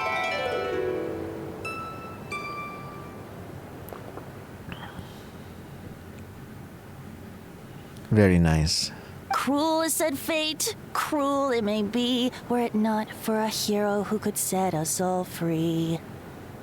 Through shadows so cold, he saw wisdom untold. There's Amber chasing again. The fragrance the wind only knows. This wistfulness waned and faded into night as he stepped from the darkness and into the light. What a beautiful quest. So much advanced lore reveals? My goodness. I especially enjoyed the lore about Hexen Circle, the relationship between Albedo, Alice, and Rhine-daughter, knowing that Albedo calls her Aunt Alice. I guess more like a familial respect, even if they're not blood family, I would say. And that Durin lore, I didn't know that Durin was also a homunculus dragon. Oh my goodness. Rhine-daughter has so much to answer for. She created so many monstrosities. Alice is tame in comparison to Rhine-daughter. But oh my goodness. It's so great reuniting with the Mondstadt crew. I mean, of course, especially Amber. I'm glad to see everyone, every OG especially, Amber, Kaya, Lisa, the three originals, getting some spotlights. I love it. I love it so much. And I'm glad I decided to do this. And I hope you enjoyed or found some enjoyment in watching me play it and maybe even voicing the missing voices, which will probably take a longer time for the English actors to even return. But some of them might already get recast. I don't know. But it doesn't matter. I enjoy this quest so much, and I'm very excited to do the next ones. But yeah, at the top of my head, I think I would rate this quest 9 over 10. So many important lore reveals that I care for as a Genshin player from 1.0. A lot of it were main storyline elements and not like side stories, which I love. And it's all tying itself all together to the Shades, Natlan's ley lines, Night Kingdom, as we head into Nordcry. Oh my goodness. And I'm excited to interact with Durin. I know we've seen him already in Nordcry trailers. And suffice to say, even if that final cutscene, Durin's transformation, at least a screenshot of it, I was spoiled with that as early as, day one of the quest, I guess. But then again, just a screenshot didn't really give the full context of the story, so I'm still happy that I was able to avoid any deep spoilers. But man, oh man, that plan from the beginning. 6 months in preparation for that fake trial with Albedo. And that fake Hertha. I mean, I kind of suspected by the second act that there's something wrong with Hertha because she is acting so overconfident and kind of villainous that something felt off. And I guess I was right. But yeah, that was enjoyable. Thank you so much. If you're still watching until this part of the video, you are total champ. Thank you so much for your company. I have a main channel called Lionmight where I focus on video game music and anything to do with music. Musical analysis, musical performances, and everything in between. So if that feels like your jam, go say hi to me at my main channel. Otherwise, continue enjoying your stay here in Lionmight Gaming. I'll see you in the next video. Bye!